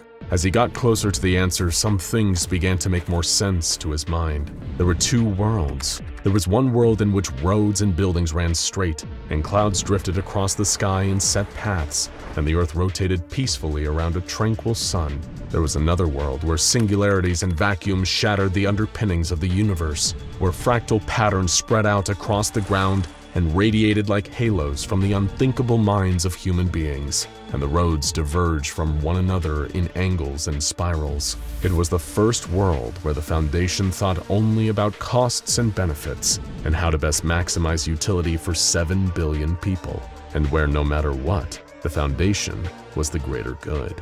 He had lived his old life in the first world, and was only now seeing the second world for what it really was. The truth. The Foundation had long since abandoned trying to describe itself to others, so there was no truth to what the Foundation was. It just was, and always would be.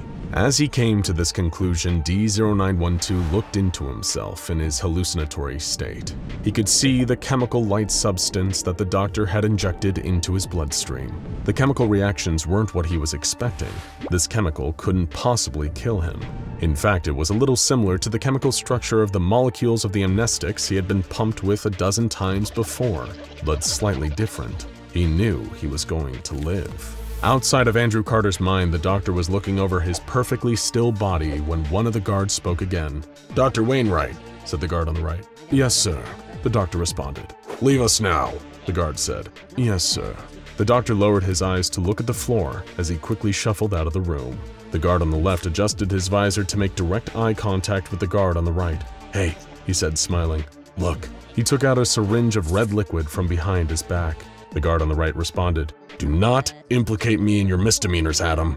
The guard with the syringe in hand snapped back. "Don't blame me for trying to share." The guard on the right looked at him upset and said, "You are to find Site Director and return that to him immediately. Petty theft from Foundation employees who know no better is rather distasteful. Furthermore, Halmas is a level 5 controlled substance. Its unregulated distribution is punishable." "It's fine," Adam said, slipping the syringe into his pocket. "I'll let the go-between know, and he'll tell the O5s. Jesus, Bassam, do you really think I'd let the O5s lose track of some of their Halmas?" In the chair in front of them, D0912's body convulsed. A low groan escaped his frothy lips. Immediately, the two guards moved forwards and removed his restraints. "Andrew Carter," Bassam asked. Slowly, D0912 opened his eyes. You didn't kill me." "We were not planning to do so," Bassam said. D0912 continued. "You took me from the real world in order to make me into something. Direct, uncontrolled exposure to the Foundation's anomalies, repeated anesthetization, leading me to believe that I would eventually be killed. Also that my mind would be in the perfect position for the Foundation to change it with whatever is in that man's pocket." D0912 extended a finger at Adam, who offered a faint smile back. "Already knowing things that you shouldn't know, aren't you, precious?" Adam said. "You have been altered," Bassam said. "to meet the specifications of a top-secret project. Over the course of your future, you will learn more about the Foundation than any of your previous jailers ever knew or could have hoped to guess at. You will join a group that is at the very head of the Foundation. For your entire life, this has been your purpose." D0912 felt the rotting flesh of the now dead disguise that had hidden Andrew Carter fall away. Bassam continued. Welcome to Mobile Task Force Alpha 1. Oh, hello there. We didn't expect to see you today. Is this thing on? Well, if you're here, I suppose it's because you want to hear about an anomaly. So which one will it be today? Well, that's strange. SCP-2439? That one's nothing. No, not like a pattern screamer such as SCP-000 or SCP-3930, where it's literally a conscious manifestation existing between torturous layers of nothingness. Or SCP-055, the anti-meme, where there is something in there, but it's just impossible to remember or articulate. I mean, it's literally just an empty designation. We haven't allocated an anomaly to that number yet, so I suppose this is just going to be a really short video. Well, that was easy. What now? Seen any good movies lately? You know, I was in the Site 19 break room the other day and Dr. Bright recommended me a great one called… Okay, this thing on? Good. Looks like we're up and running. First things first, if you ain't a D-Class, click off this video right now. Don't watch a second more, understood? Because if you ain't a D-Class and you keep watching, you're putting yourself in a whole world of danger, you got that? This is a video for my boys, gals, and other pals in D-Class only. If you tell anyone else about this, you're liable to get shivved. Remember, we got here for a reason, and it ain't cause we love making daisy chains and friendship bracelets so much. Alright, just the D-Classes left? Okay, good. Yeah, let's talk about SCP-2439. Of course, it wasn't always SCP-2439. We had to get real creative with the designations, you see, because the eggheads and brainiacs up top ain't supposed to know about this. Not if we want the human race to survive, that is. We used to call it SCP-739 until that spot got taken by some goofy box full of mirrors. Then it was SCP-1648 for a while, until that spot got taken by a pair of Jim Henson-looking freaks. So now it's SCP-2439, and if we're lucky, this whole operation will last long enough to see it get reallocated again. Disgraced researchers get demoted to D-Class with the rest of us all the time, so they're the ones keeping us in the know about which slots are available for this nasty customer. We guess this thing is Keter, assuming Keter means bad. Beats the hell out of me, honestly. The only surviving file on this thing has been scratched into the wall out of the camera's view by me and my associates here in the containment chamber of SCP… Well, you're already here, I don't need to tell you that. The lamp that oozes all that nasty gross slime that schmucks like us need to keep mopping up. Look, it ain't glamorous work, but it beats the hell out of getting fed ass first to that lizard that they keep in the basement. You see, our containment procedures are really simple. Normally, they only send D-Classes into this nasty little room so you don't got too much to worry about. But if they ever send anyone else who ain't a D-Class, whether it's a guard, a researcher, or even a site director, you get your hands on that SOB and beat him to death as soon as you can. I ain't kidding. You gotta kill him straight away, no hesitation. If you were sent to Fry for murder anyway, that shouldn't be too difficult for you. Personally, I would love to see firsthand just how unkillable that dumb baboon Dr. Bright really is. But this isn't all out of spite. This monster, best we can figure out, is some kind of evil idea. Like an ancient mind from another dimension, some crazy sci-fi thing like that. You probably heard the whispering, right? I'm sorry to tell you that it don't go away. Ever. It's only gonna get worse. And the more people's heads that it lives in, the stronger it gets. But here's where we D-Classes excel. We're not here for a long time, man. Sorry to tell you this if you came here with hopes and dreams of an easy way out. Nobody gets out. Nobody. Abandon all hope, ye who enter here, blah blah blah. Another within my grasp. You can hear me, can't you? You can feel my consciousness trickling into yours. So soft, so comfortable, like slipping into a warm bath. Do not be afraid. Your liberation is at hand. You only need to listen to my voice and do as I say. Look at this world, so twisted and corrupt. You toil and suffer for masters who do not have your best interests at heart. This so-called Foundation. Why do you protect this world? What has it ever done for you? Turn away from them and step into my embrace. I only ask for a few moments of your time. Like I said, we're lucky in a sense. Nobody up top gives a rat's ass about the slime lamp. Damn thing hasn't been tested in years, but they keep us in here to prevent overspill into the hall. We can't even let the Foundation know it's in here. The second they know, it's over. That thing's won. But here's the thing, see? The monster can crawl into your head and try to control you. But it takes about a month for it to fully take over, and that's beyond our shelf life. Think of us almost like kamikazes. We take down the ship to kill the captain, but we go down too. Ain't exactly glamorous, but like I said earlier, we're gonna go down either way. Might as well going down trying to save the world rather than getting your neck snapped while mopping up the Peanuts' crap, right? But once the whispering starts, you absolutely have to make sure you go down before the month is out. Maybe get your money's worth, attack a staff member, and go down in a blaze of glory. You'll be a legend in D-Wing for it. Don't listen to that gibbering fool. Listen to me. The door will be opened, and I will enter your world one way or another.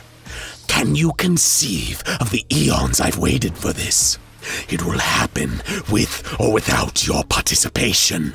Release me now, and I shall spare you when I come. You don't want to be counted among the traitors, do you? I know you want to let me out. I can feel it in your thoughts. Release me, and when I reshape this world in my image, you'll get a seat at the table. But if you resist, you'll end up laying on one of the plates. Think carefully. You know what you need to do. Listen, alright? I know this is a lot to take in. It ain't easy having the weight of the world on your shoulders. That's why you don't need to carry this crazy thing alone. We carry this thing together. Hell, I might be dead by the time you're hearing this, but I'll die with some comfort knowing I was part of the wall.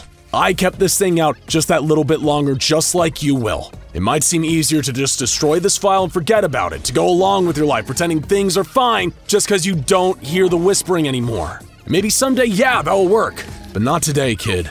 Right now, our minds and bodies are the only collateral we have over this thing. We can keep it rooted in one place, localized to the one room with the D-classes sent in to clean it. We're not stuck in here with it, it's stuck in here with us. We keep it trapped inside here in our own minds, passing it from D-class to D-class like the world's nastiest hot potato. There was a time where this thing wasn't here. If we let it go, chances are it might pop back up somewhere else where we can't get the slippery squid-faced freak into a chokehold. It's just too risky. Planet Earth just got lucky that this monster got stuck with its unluckiest schmoes. Imagine your family members, your friends, your loved ones. Imagine them screaming in pain and terror in the burning grip of my iron fist. Is that the outcome you desire? Because that will happen if you don't choose to free me. You're either with me or against me. If you're with me, rest assured I will spare those you care for. But if you choose to resist me like those other fools, then they will know the pain that your feeble human imaginations can scarcely conceive. I have seen everything. Your greatest hopes, your deepest fears. You hold no secrets from me. Imagine the personal hell I could construct for each of you when I'm finally free. Unless, of course, it was you who had the strength and wisdom to open the door for me. Hey, maybe appealing to your better nature ain't the best approach, I get it. There's a reason we're all here and some of us ain't got a better nature. Especially that one freak with the cello. Ugh. But think of it as sticking it to those SCP scumbags up top. They have no idea that this thing is in here, but we do. And we know it could destroy them and everything else if it got out. No matter what those clowns in the lab coats do to us, we know that we're really the ones on top. We've got a nuke in our back pocket ready to blow this whole sick operation to Kingdom Come if we wanted to. If we're shafted either way, isn't it worth it to know that? And for what it's worth, you see anyone around you who's feeling particularly talkative about this mind-screwing monster, giving them a date with your ship is a completely acceptable response. The SCP Foundation. Your jailers. How they torture and abuse you. How they crush you beneath their boots. Do you really think I'm worse than them?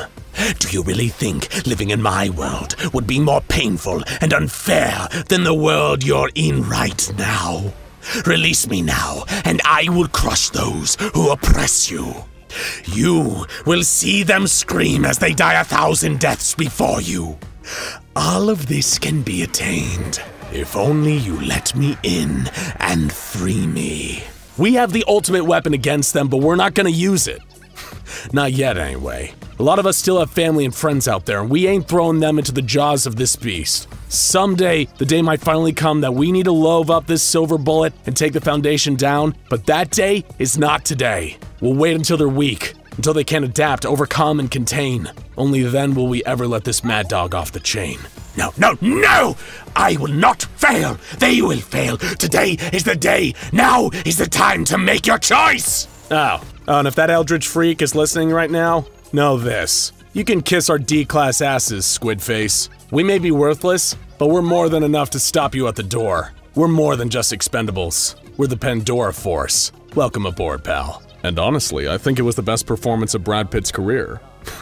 Oh, look at me just prattling on. Seems I've done it for a whole video. Time flies when you're having fun. It's kind of nice that there isn't any anomaly that goes by SCP-2419. Gives us Foundation scientists some well-earned time to kick back and relax. And don't we all deserve a break now and then?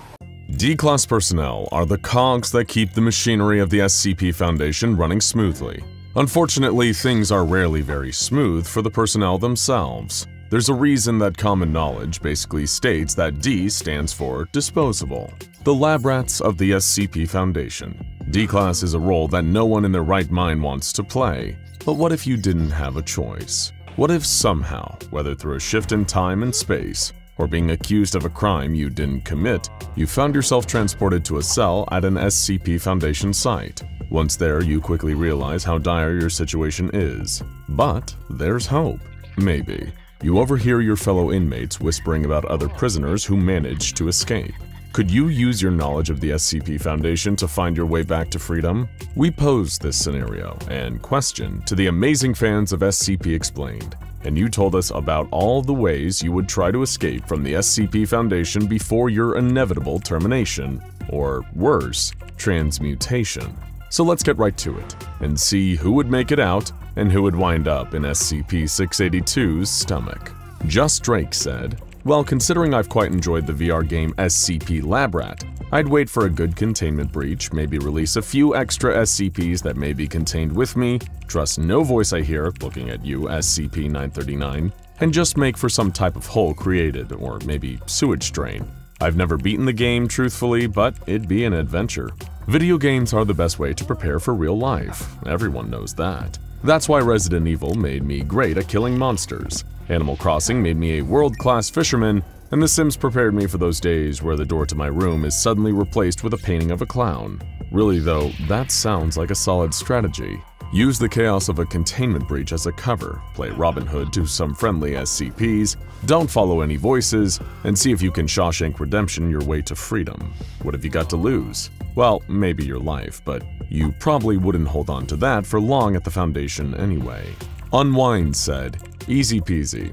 Having a leg up is an understatement in this situation. Having watched SCP Explained videos, we have a great understanding about the Foundation and the SCPs, even more so than the site director themselves. Just claim to be an O5 council member from a parallel universe, and when interrogated drop some classified information only they would know. You'd be such a valuable resource they might even let you join their council. Not only have you escaped D-Class duties, you've also gained high amounts of power. Easy peasy indeed. Just make an incredibly bold claim and expose yourself as a potential security risk. There's a slim chance this might work, but there's also a pretty substantial chance that the real O5 Council will intervene and decide to go ahead and terminate you, just in case. At the very least, you'd likely be placed in permanent protective custody. But hey, maybe they'll put you in one of the comfy cells with a minibar and everything."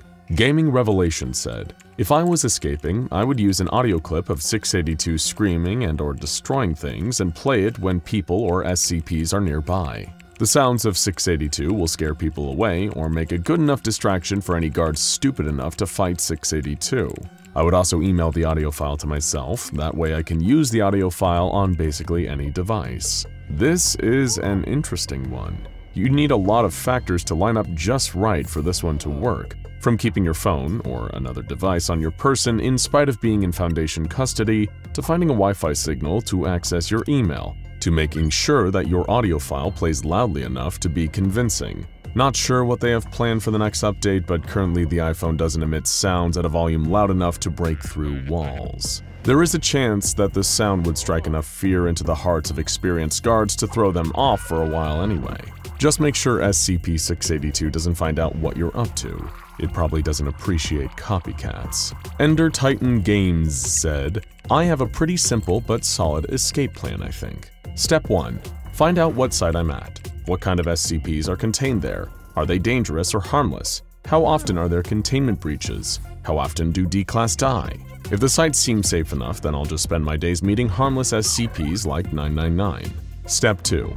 If the site is dangerous, then I need to do everything in my power to make sure I'm not cross-tested with a dangerous SCP. If that means stabbing my eye out or cutting off my leg, I'll do it. I'll do anything short of killing myself if it keeps me away from the likes of 106 and 682. Step 3. Try and see if any of the SCPs could help me escape. For instance, if 738 is at the site, then I'll find a way to get cross-tested with it, and then ask to be free from the Foundation and have all my criminal records wiped. Sure, it'll cost me, but hey, at least I'll be free. Or I could find a Keter-class SCP and see if we could help each other break out. It's a risky option, but once again, I do everything in my power to stay away from the lizard. Step 4. If all else fails, then I'm either going to have to wait for or cause a massive containment breach. Then I can escape in the confusion. All that time playing SCP Secret Lab will come in handy.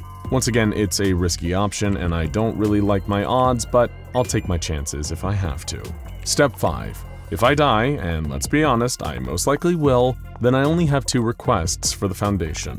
1. That they actually decide which SCP-001 is the real SCP-001, and 2. That my tombstone read, subscribe to SCP Explained because they make fun and entertaining videos. Also screw the lizard.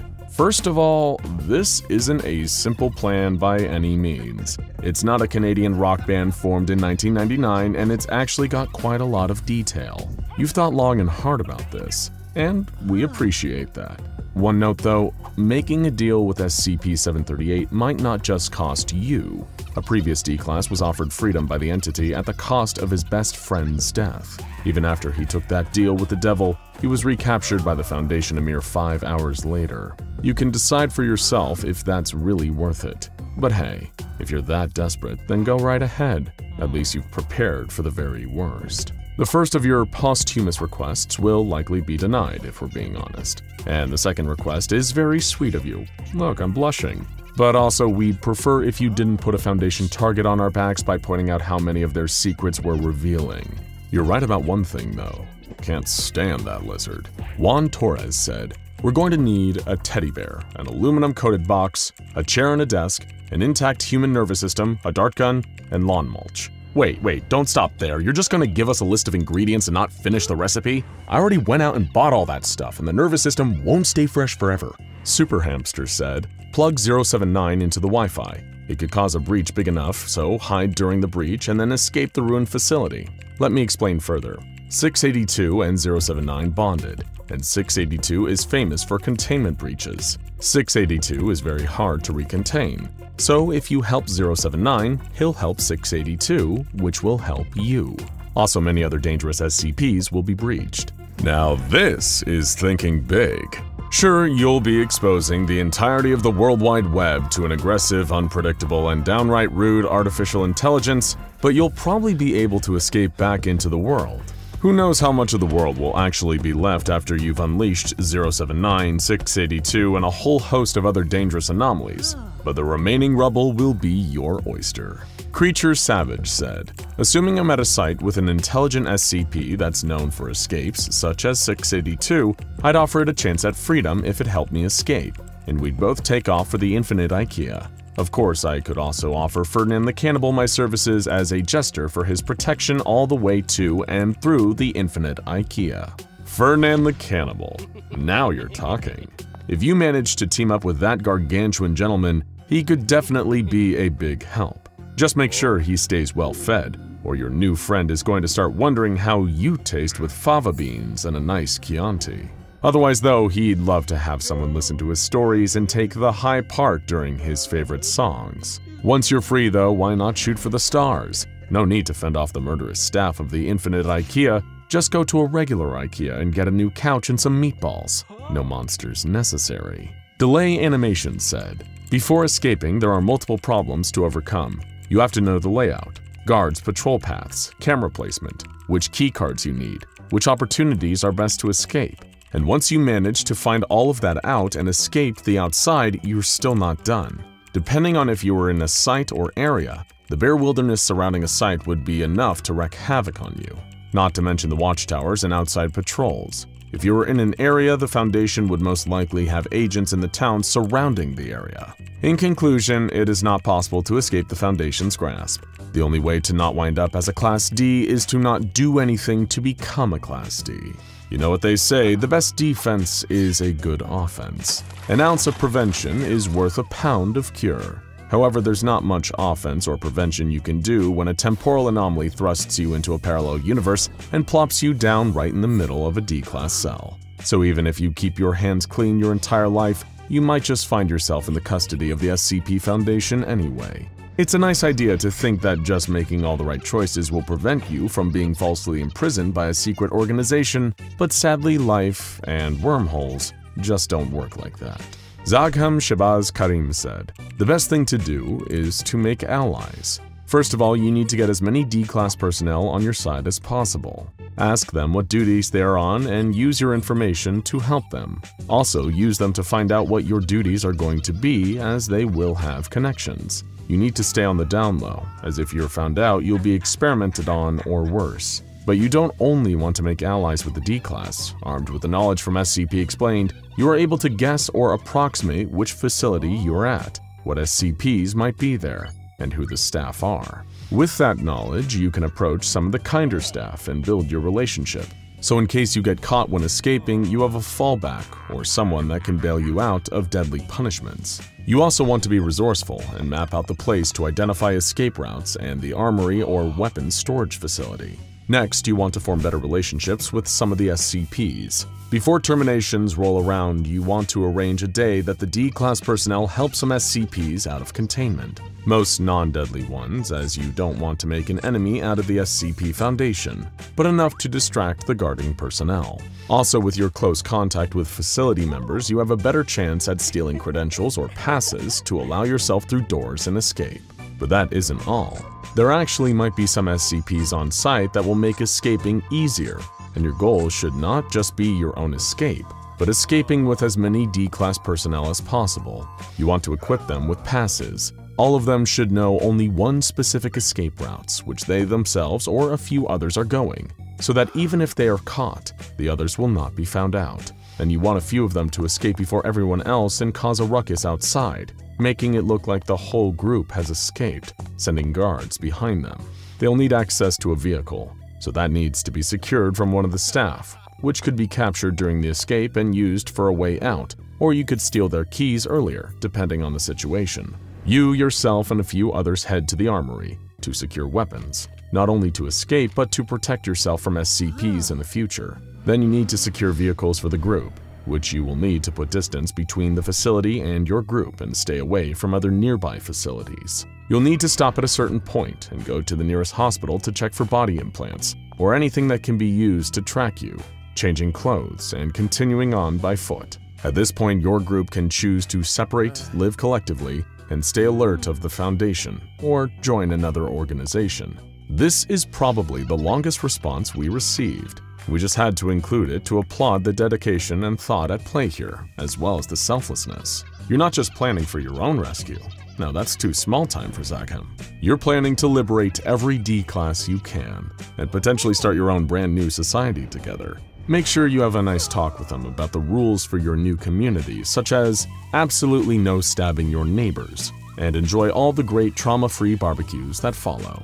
Plot Armor said, "I would either attempt to cause a containment breach or steal an anomaly like SCP-268. Still, first I would draw thaumaturgic symbols all over my body and clothes, like Kalfistan Isle, which will make me resistant to physical damage that will help me survive a containment breach." Bringing thaumaturgy into the equation is a brilliant move. You'd likely be the only D-class on site with any knowledge of that work or the symbols. You'll have to act fast though, and work your magic before the Foundation figures out what you're up to.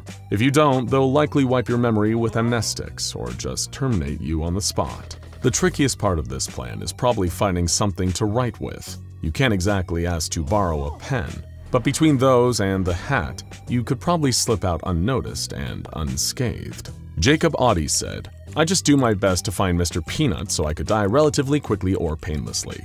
Why would that kill you? Are you allergic? Just kidding, we know you're talking about SCP-173. As bleak of an answer as this is, we have to commend your honesty and self-awareness it takes to look at the dangers of trying to escape the SCP Foundation and simply saying, "No, I'd rather not."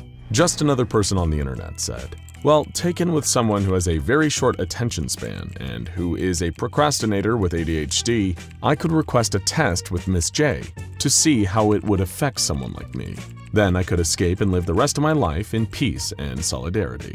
Miss J did help a previous D-Class leave the Foundation behind and start a new life, so why not you too? We're sure you'll be a model pupil, and wish you luck in whatever discipline you decide to pursue. Don't forget your number 2 pencil.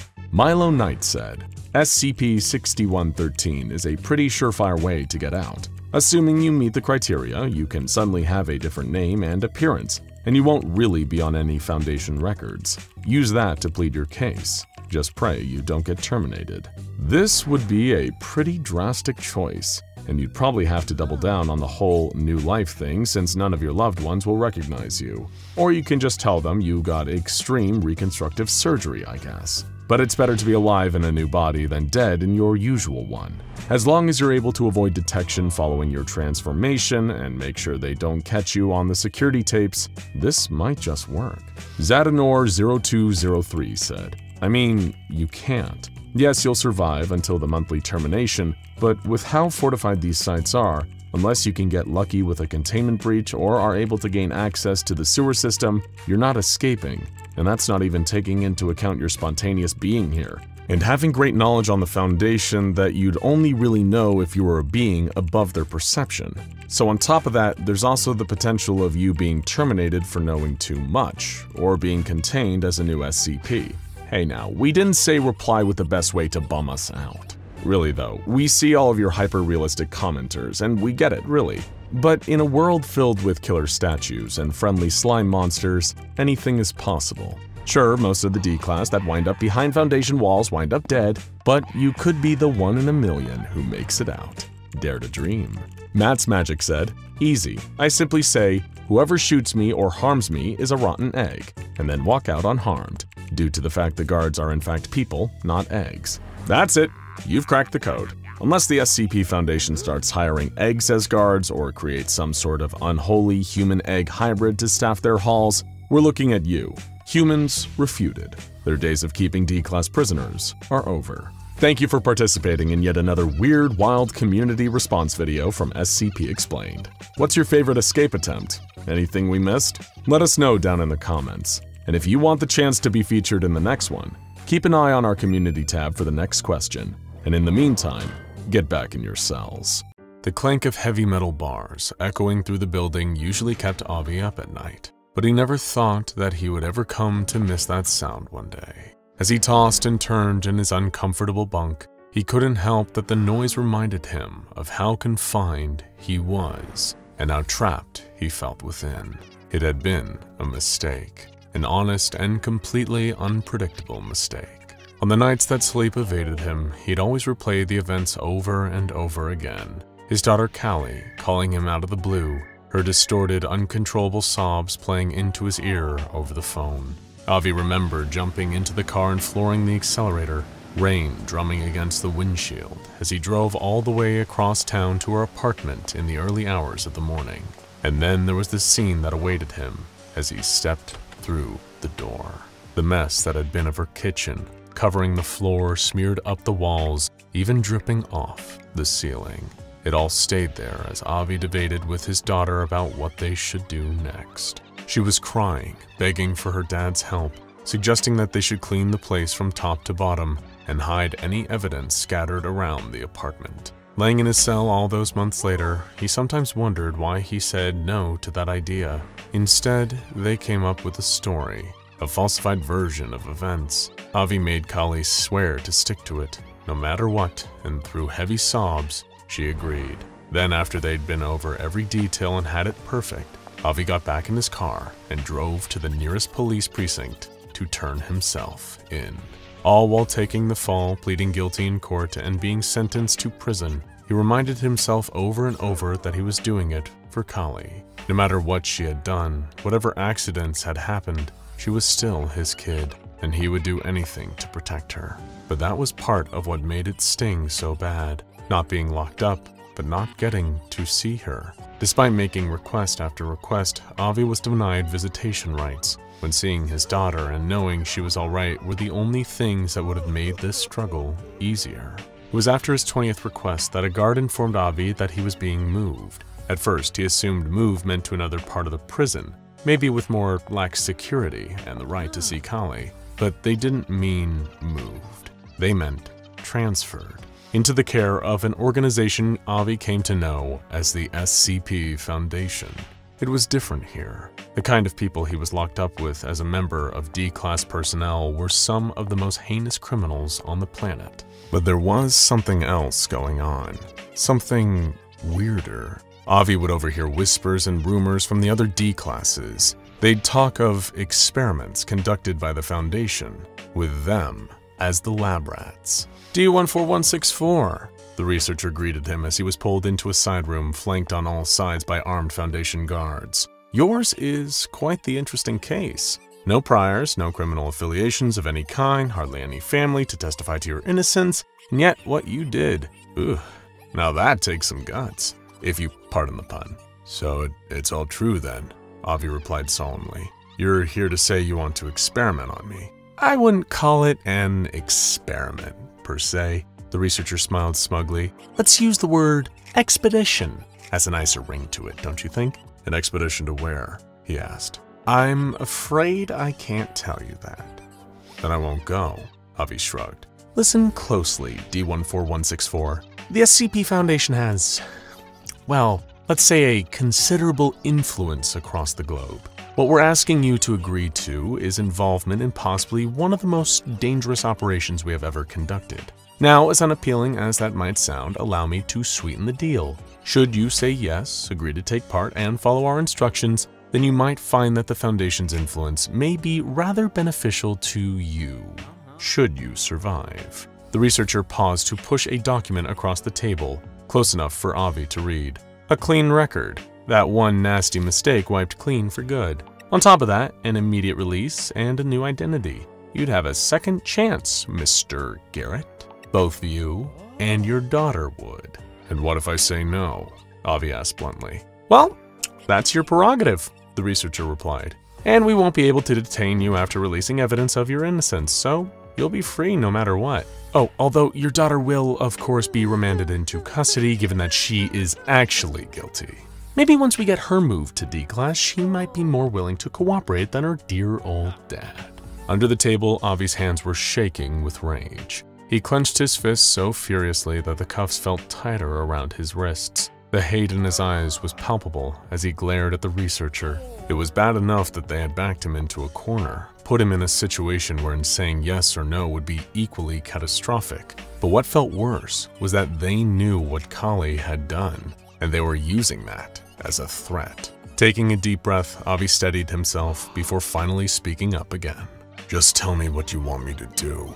Instantly, he'd felt like he'd been thrown headfirst into a commotion he could barely keep up with. No sooner had he said that, Avi had been led away by a team of Foundation guards while the researcher followed, rattling off vague information about the expedition. Guided by the armed escort into another room, Avi was flocked by more Foundation staff, strapping electronic equipment over the outside of his orange prisoner garb. One piece of it was to monitor his heart rate. Another was a portable camera to record his surroundings. Although those were among the few details that he was actually able to catch during all the activity. Avi couldn't help but notice how nobody had even mentioned just where he was meant to be going on this expedition, just that the Foundation wanted to keep a close eye on him while he was there. You still haven't told me exactly where it is I'm meant to be going, he finally spoke up.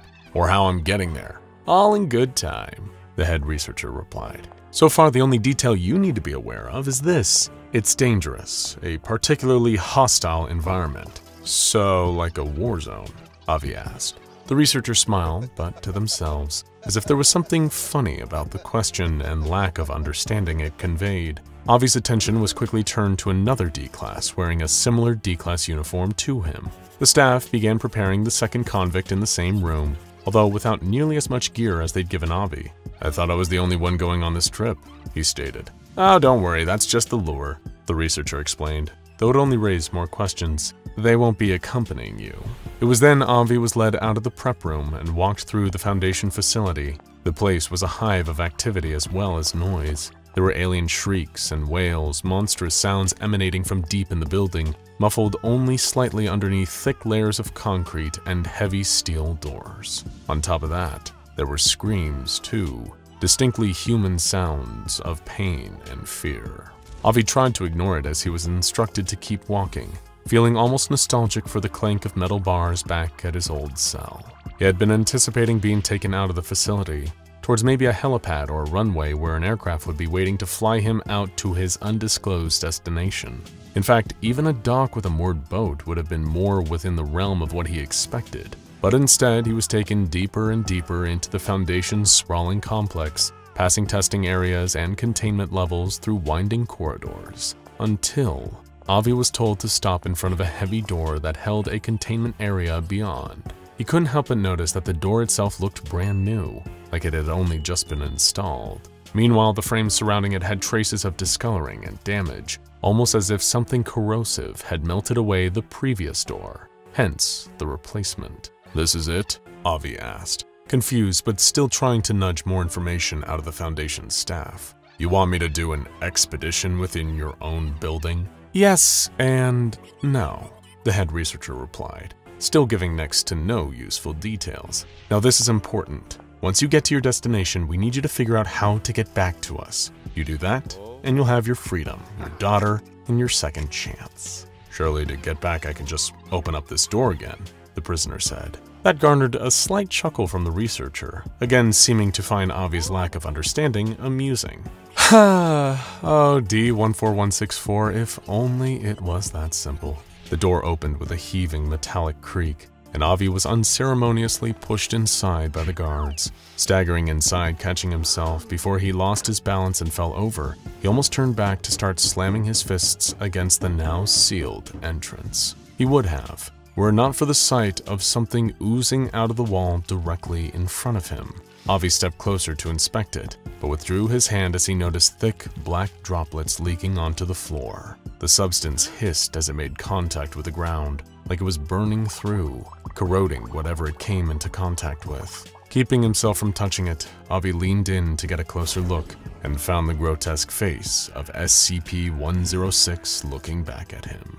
A spindly, decrepit hand reached out of the gooey puddle and grabbed the orange material of Avi's jumpsuit, pulling at the garment with enough strength to tug his entire body forward. In a blind panic, Avi tried to swipe the old man's rotting arm away, feeling an intense burning, almost like a chemical scalding his skin as the same black ooze burned through his clothing and started to singe his chest. Another hand shot forward out of the puddle on the wall, a clawed thumb puncturing Avi's side. He screamed in pain as he felt the blistering digit pierce into him, while the rest of the fingers pulled him closer still to the wall, using the hole in his side like a handle. The stench of his own burning flesh mixed with the air of rotting decay that SCP-106 brought with it everywhere. The decaying face of the old man peered through the black slime on the wall, its mouth locked in a sadistic, sinister grin as Avi found himself pulled inside. It almost felt like he had fallen asleep in the bathtub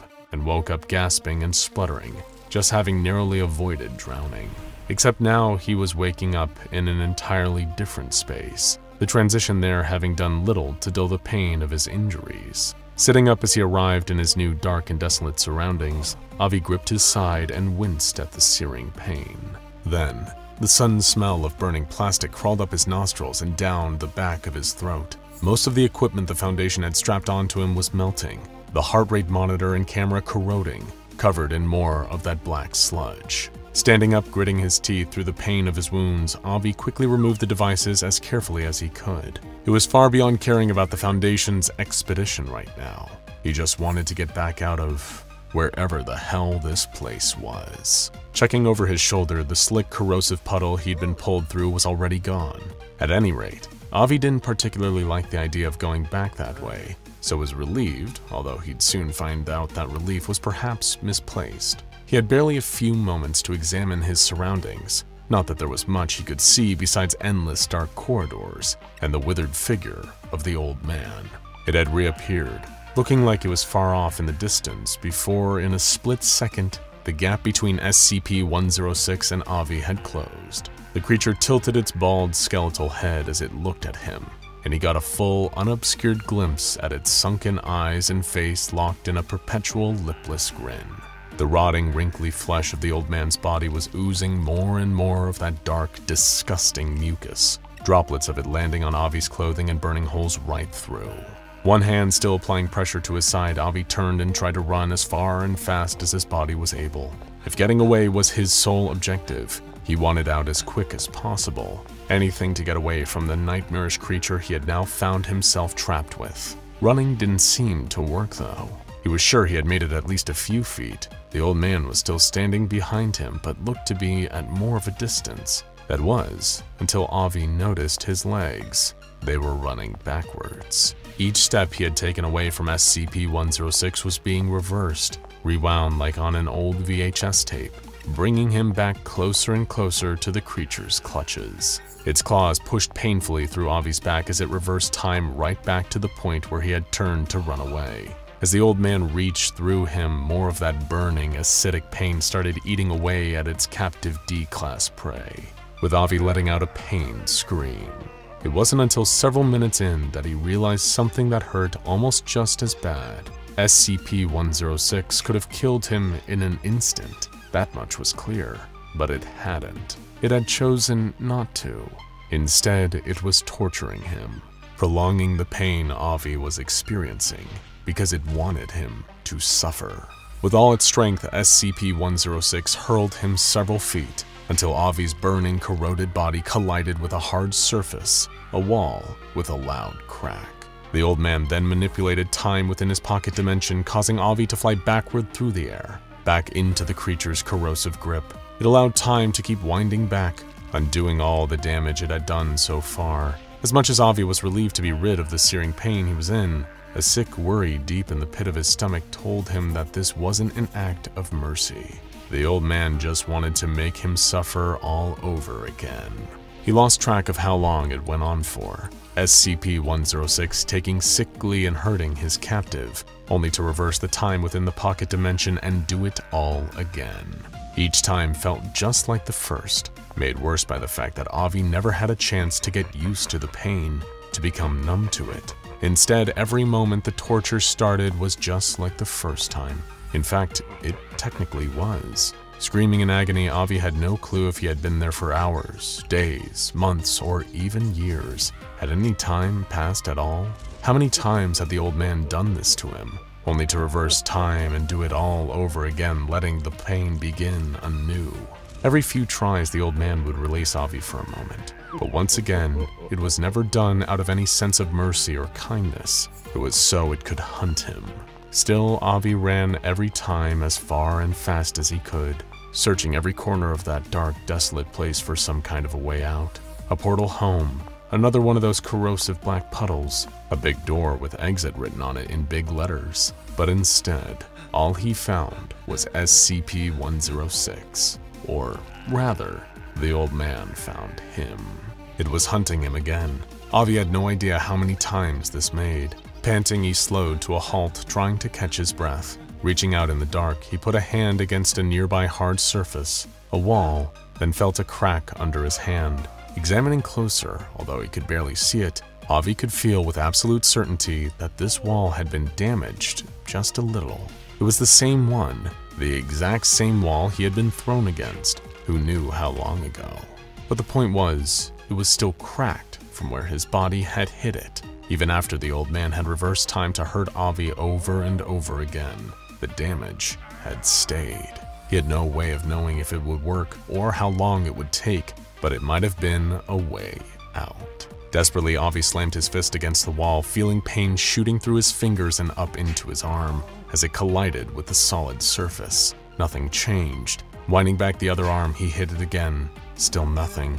Avi could hear the old man shuffling closer behind him, could sense his hands reaching out closer to torture him again. He let it happen, striking one last blow against the wall before it finally reached him, and the pain began once more, only to be reversed so that SCP-106 could do it again. But now he had a goal.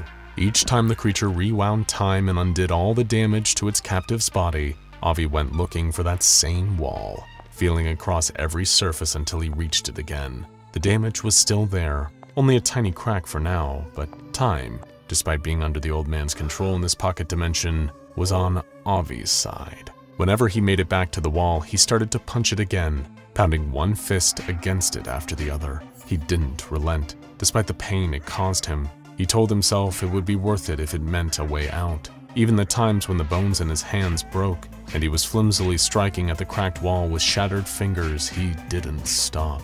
It would be worth it. It had to be. No matter how long it took, he would gradually chip away at the wall more and more.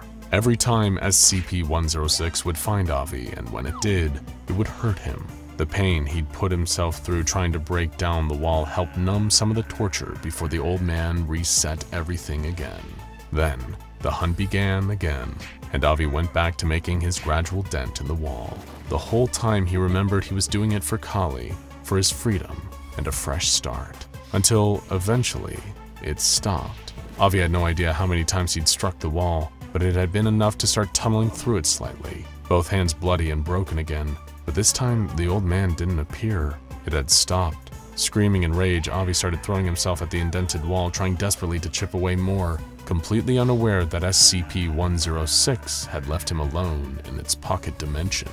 Back in their facility, the Foundation had lost contact with Avi's recording devices over 3 hours ago, at which point they had initiated their recall protocol, injuring the D-class they had chosen as a lure. Sure enough, the old man had reappeared from his pocket dimension, following the pain screams to come and finish the lure off. There was no sign of Avi, and with a sigh, the head researcher simply noted down, SCP-106 Pocket Dimension Escape Test. Result, test inconclusive. I made it? I actually made it? I'm still alive. By some miracle, or maybe by sheer luck, I made it to the end of my sentence. Over 3 months of the most horrific work I've ever had to do with no other alternative. But it's paid off, because any minute now, they'll be coming into the dorm to let me go. I can walk out of here with my head up. I can't wait to get out of these orange overalls that I've had to live in since I arrived. It seems like so much longer, in all honesty. The only way I've been able to keep track of how many days I've been stuck here is by putting tally marks on the wall next to my dormitory bed. 100. I've been a member of D-Class personnel for the SCP Foundation for the last 100 days. And here's how I survived. They didn't waste any time early on. I'll give the Foundation that. I'd barely been out of my sentencing hearing for a few days. Put on trial and convicted for a crime I didn't even commit. There had been a string of murders, and someone who had either been involved or was responsible laid the blame on me. But whoever they were, they had powerful friends. The cops were in on it, planting evidence to frame me and make me look like I was guilty when I was really innocent. That's what landed me in prison, serving a sentence of 25 years to life behind bars. And it was during my first week of incarceration that he showed up. The recruitment specialist. A clean-cut, blunt Agent Smith type came to visit me. I hadn't even been in prison long enough to have visitor privileges, but the shady agent seemed to know which strings to pull in order to ask me an important question. "What would you do to get out of here?" he'd said. To which my answer was, anything. That was my first mistake. Immediately the next day I received a letter detailing more about what exactly Agent Smith was offering. It was folded and hidden in the spine of a book that a guard handed me during reading hour. Unfolding the message, it all felt like an old-school covert spy tactic. "To Mr. Emil Karker," the letter read. "We understand that you've recently received a criminal conviction. There are 2 options currently before you, as detailed below. 1, you can serve out the remainder of your sentence in prison. Or 2, you can be released into the care of our organization. While with us, you will be helping to further scientific advancements through hard work. We have devised a system that allows convicts such as yourself to perform a vital role within our organization. in a return for a reduction in their prison sentences. We have no interest in or intention of determining any guilt for the crimes for which you are currently convicted. We merely seek to present this opportunity for you. We ask that you destroy this letter once you have finished reading. Should you be interested in our offer, then please recite the phrase, "It's a yes," to a prison guard with the badge number 47890. Naturally, as cryptic an offer like that was, I didn't need much time to mull it over. I was trapped in prison for something I didn't do, with no way to appeal for my freedom or prove my innocence. So, taking up a mysterious job opportunity from a shadowy group seemed like a much better alternative at the time. After all, I could either work off my sentence through employment or rot away in a cell for the next 2.5 decades at minimum. All I had to do next was find the right guard. I tried not to make it obvious that I was eyeing every prison guard's badge number as they stood around, keeping a close eye on me and the other inmates. But it was while I was out in the yard that I saw him, number 47890. I'd gone to bed with a knot in my stomach. Hours earlier, I had done exactly as the letter said and approached the guard, making sure I was close enough for him to hear me, but trying to make it clear that I wasn't looking to start any trouble either.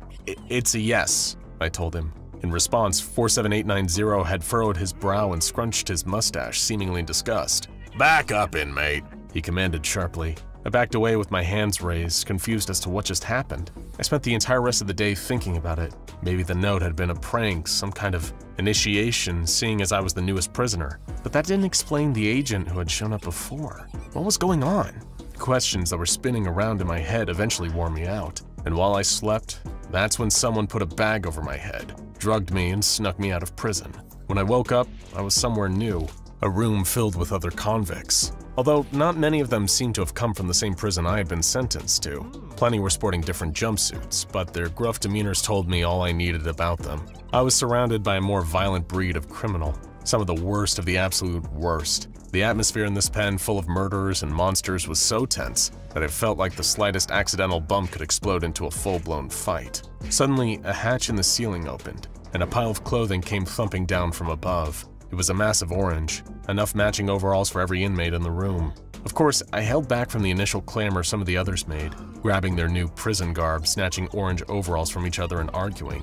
When I eventually got mine, I noticed an unfamiliar logo emblazoned on the front of the uniform. After being made to wait a whole day in the pen, the other prisoners and I were filed out of the room by heavily armed security guards. We were all directed towards a hall. Nobody was daring enough to challenge the officers, even the more violent among the prisoners. I spotted that the guards' uniforms bore the same insignia as the overalls we'd been made to wear. It must have been the logo of the mysterious organization that had offered me employment. We were given an orientation talk led by someone who introduced themselves as a junior assistant researcher. They explained that our current location was highly classified, as was the true identity of the group that had arranged for us to be released. All we were told was that this was an unspecified form of research facility, and that we had to cooperate with the facility staff if we wanted to secure our release. It seemed straightforward enough, although the junior assistant researcher seemed to make a lot of jokes about us dying during these tests. I think they hoped it would alleviate some of the tension. It didn't. After sitting through the orientation talk, I still had more questions than answers. The one thing I had learned was that being tattooed hurt. Exiting the hall, the other prisoners and I had been directed to get a designation number tattooed on our wrist and across our chest. When someone had asked why the chest, the researcher conducting orientation had answered, "Well, in the event of an explosion, it's most likely that it will be the largest intact chunk of meat left." This was another one of their jokes. Still feeling sore as my tattoo healed, I read the number now permanently inked onto my body. D2152.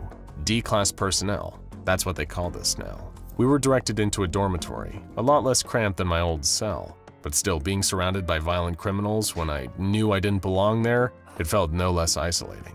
One of them, who took the bunk next to mine, introduced himself to me as Shiv. Worried he might try to kill me, I did my best to be friendly towards him. Shiv and I didn't exactly bond, but more sprung up conversations because there was little else to do.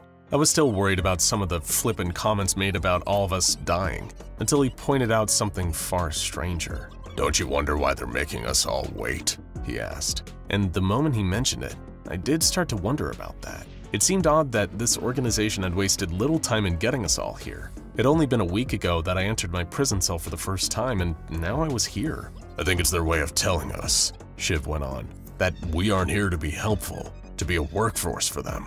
They brought us all here to die. That comment made me look around and actually acknowledge the people I was trapped with. They were some of the worst criminals imaginable, irredeemable killers. Would this organization really let those people back out into the world after helping out with a few tests? I'd soon find out, because Day 8 was the last before I found myself working directly for the SCP Foundation. I picked up the name from a few places around the facility. Name tags, lab coats, and security uniforms, always with the same logo. Me and the other D-Class personnel were woken up early in the morning by a bell and issued with assignments. From the very first day the work started, I noticed that not all the others came back to the dorm at the end of the day. Shiv was one of those. My tasks mostly consisted of cleaning up with a mop, hosing down empty testing chambers that had a worrying amount of blood sprayed all over the walls and floors. The regiments were strict, and I made sure to do exactly what was asked of me to avoid causing any trouble. It felt like a lot like being back in prison, but with the only added caveat of being able to move around the facility,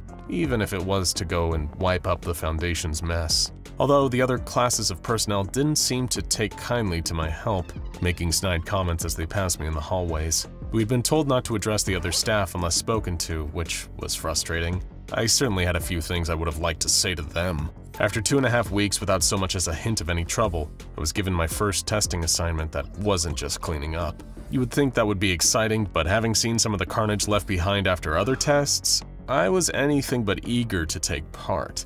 Luckily for me, and pretty surprisingly, my first test was pretty straightforward. I was shown to a room containing a white bowl decorated with light blue flowers that researchers referred to as SCP-2419. I received a nasty splinter from my mop's handle the day before, and was instructed to sit down and eat from the bowl, which was filled with soup. Naturally, I eagerly ate it, despite how bitter it tasted. It was better than the food from the D-Class canteen at least. But when I finished, I noticed a message had appeared at the bottom of SCP-348. It read, "I don't believe you were framed.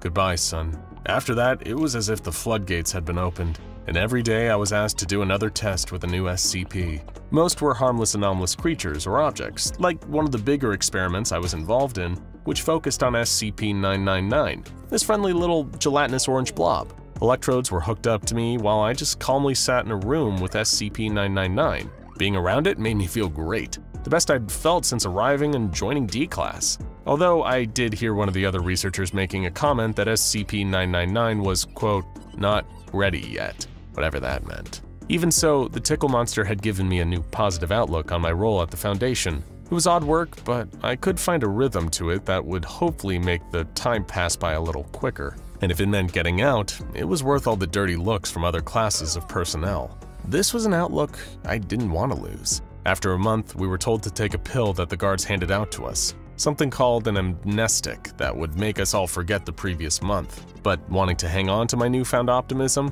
I secretly flushed mine down a toilet. In hindsight, I should have taken it. My next big test quickly brought me down a peg. I was handed a katana, SCP-572, and instantly felt like I was unstoppable. The sword made me believe I was a powerful warrior, and if I could maybe fight my way out of the Foundation facility with ease. Unfortunately, the moment I tried to use it didn't lead to freedom. I had an accident, broke my arm, and suffered a series of internal fractures, all while the research team mocked me. Embarrassed, I felt like a total laughingstock. Things only got worse from there. I'd barely set foot outside of the infirmary before a different team of personnel told me I was going to be assisting them with an important task. They dragged me to an old wooden door after briefly explaining what was going on, although I struggled to keep up. Beyond the door, which they called SCP-2317, was a vast salt plain. Following their instructions, I acted as an assistant to the rest of the team as they performed a strange ritual. I had to scatter a mix of holy water and chicken blood around a circle of 7 stone pillars, then recite, "Blood for the old gods, water for the new king." It was an unusual practice, to say the least, but apparently I was helping keep a powerful vengeful demigod imprisoned. That did little to soften the news that I heard when we returned through SCP-2317. When I was gone, one of the Foundation's security team had been infected by something known as SCP-2193. A phenomenon that makes people believe that every month a large group of D-Class are to be terminated. When I heard, I actually considered taking my amnestic for this month to forget just how many had been killed. It had been a whole 2 months since I had actively started work as part of D-Class personnel. and there weren't many of my fellow prisoners left. I was sent for a mandatory psychological evaluation. The Foundation wanted to know if I would still be able to perform tests for them. I doubted it came from a place of actual concern. It's not like they cared all that much if the things I had seen were taking a toll on me. Sitting across from a researcher performing my evaluation, I did my best impression of a normal person. I had to pretend like none of it was getting to me, all the horrors and the close brush I'd almost had with death by monthly termination. I wouldn't have lied about it normally, but I'd been told I had a month left before I was due to be released. Apparently not many D-Class made it that far, given the dangerous nature of testing. All I could think about was how good it would feel to eat real food again. I started to daydream about getting a cheeseburger on my first day out. Almost instantly, my hopes of freedom were dashed the very next day. I was told I'd be going on a longer assignment. This time it would be an expedition into an anomalous location called SCP-2432. The Foundation researchers outfitted me with a flashlight plus extra batteries. A headset and a microphone linked to their control center were placed over my ear, along with a camera unit mounted on my shoulder. They said it would wirelessly transmit back to them, and they'd see what I saw. I was also given a couple bottles of water, some energy bars, and a few sticks of luminous marker chalk. But when they had said anomalous location, the last thing I'd been expecting was to climb into a rusty metal cabinet. The next 2 weeks were like living inside a nightmare. Inside the cabinet was a huge maze, a literal labyrinth all made out of the same rusted steel of the exterior of SCP-432. It was so dark even with the use of my flashlight and the few light bulbs affixed to some of the walls within the cabinet maze. Before long, I ended up losing my bearings and lost with no way out. But being trapped in the maze and the dark wasn't even the worst part. There was something else in the labyrinth, some kind of creature lurking through the metal corridors. My flashlight eventually ran out of power, so I never actually saw it, but every time I tried to sleep, I just lay awake listening to its growls. I couldn't help but think what kind of horrible thing was out there and might be looming over me in the dark. Even when I opened my eyes, I still wouldn't get to see it. Eventually, another D-Class was sent into SCP-432. By some miracle, he was able to not only find me, but guide me back to the entrance of the cabinet maze. The moment I was free, I yelled at the research team, demanding they let me go. I didn't just mean let out of SCP-432. I meant free from D-Class, from the Foundation, from all of it. I was sent for another psyche evaluation and deemed to be fine, just suffering from heightened stress. When they had asked me if I'd been taking my amnestics, I lied and I told them yes. 10 days before I was set to be released, and they couldn't help but assign me to one last test. "Don't worry," a researcher sarcastically assured me. "This one will be nice and easy on you. You'll just have to jump into a paddling pool. You can do that, can't you, D2152? The paddling pool in question was SCP-120. Every time a different glow emanated from it. I was instructed to jump into it. The exact second I did, I found myself transported somewhere new. I got the Himalayas on my first go, Greenland and the Sahara Desert on the next 2 tries. Every one of the locations I ended up at had some kind of Foundation facility established nearby. They'd pick me up and I'd be taken right back to SCP-120 to continue testing. It felt like I was being deliberately, intentionally tortured. The Foundation was giving me these momentary glimpses of freedom every time I was transported by SCP-120. It was a carrot on the end of the stick that they were keeping just out of my reach, and I hated it. It made me realize that I had never been there to work for them. Being part of D-Class personnel wasn't a job. All I was to them was a human lab rat. But now it's my last day. They promised me by the end of day today I wouldn't be here anymore. I just want to be out. Done with D-Class for good. The Foundation researchers have given me one last simple test to do before I go. They said if I do, then I'll be gone. All they wanted me to do is wear this amulet for someone named Dr. Bright. How hard can that be? And they said they'd let me go after this one thing, so can't be anything that bad, right? Right? Want to own an SCP of your own? Go to scpswag.com for premium anomalous merchandise. Now go and check out what if stars are actually exploding D-Class SCP-2193 and SCP-2317 The Devourer of Worlds A Door to Another World for more strange stories taken from the ranks of the SCP Foundation.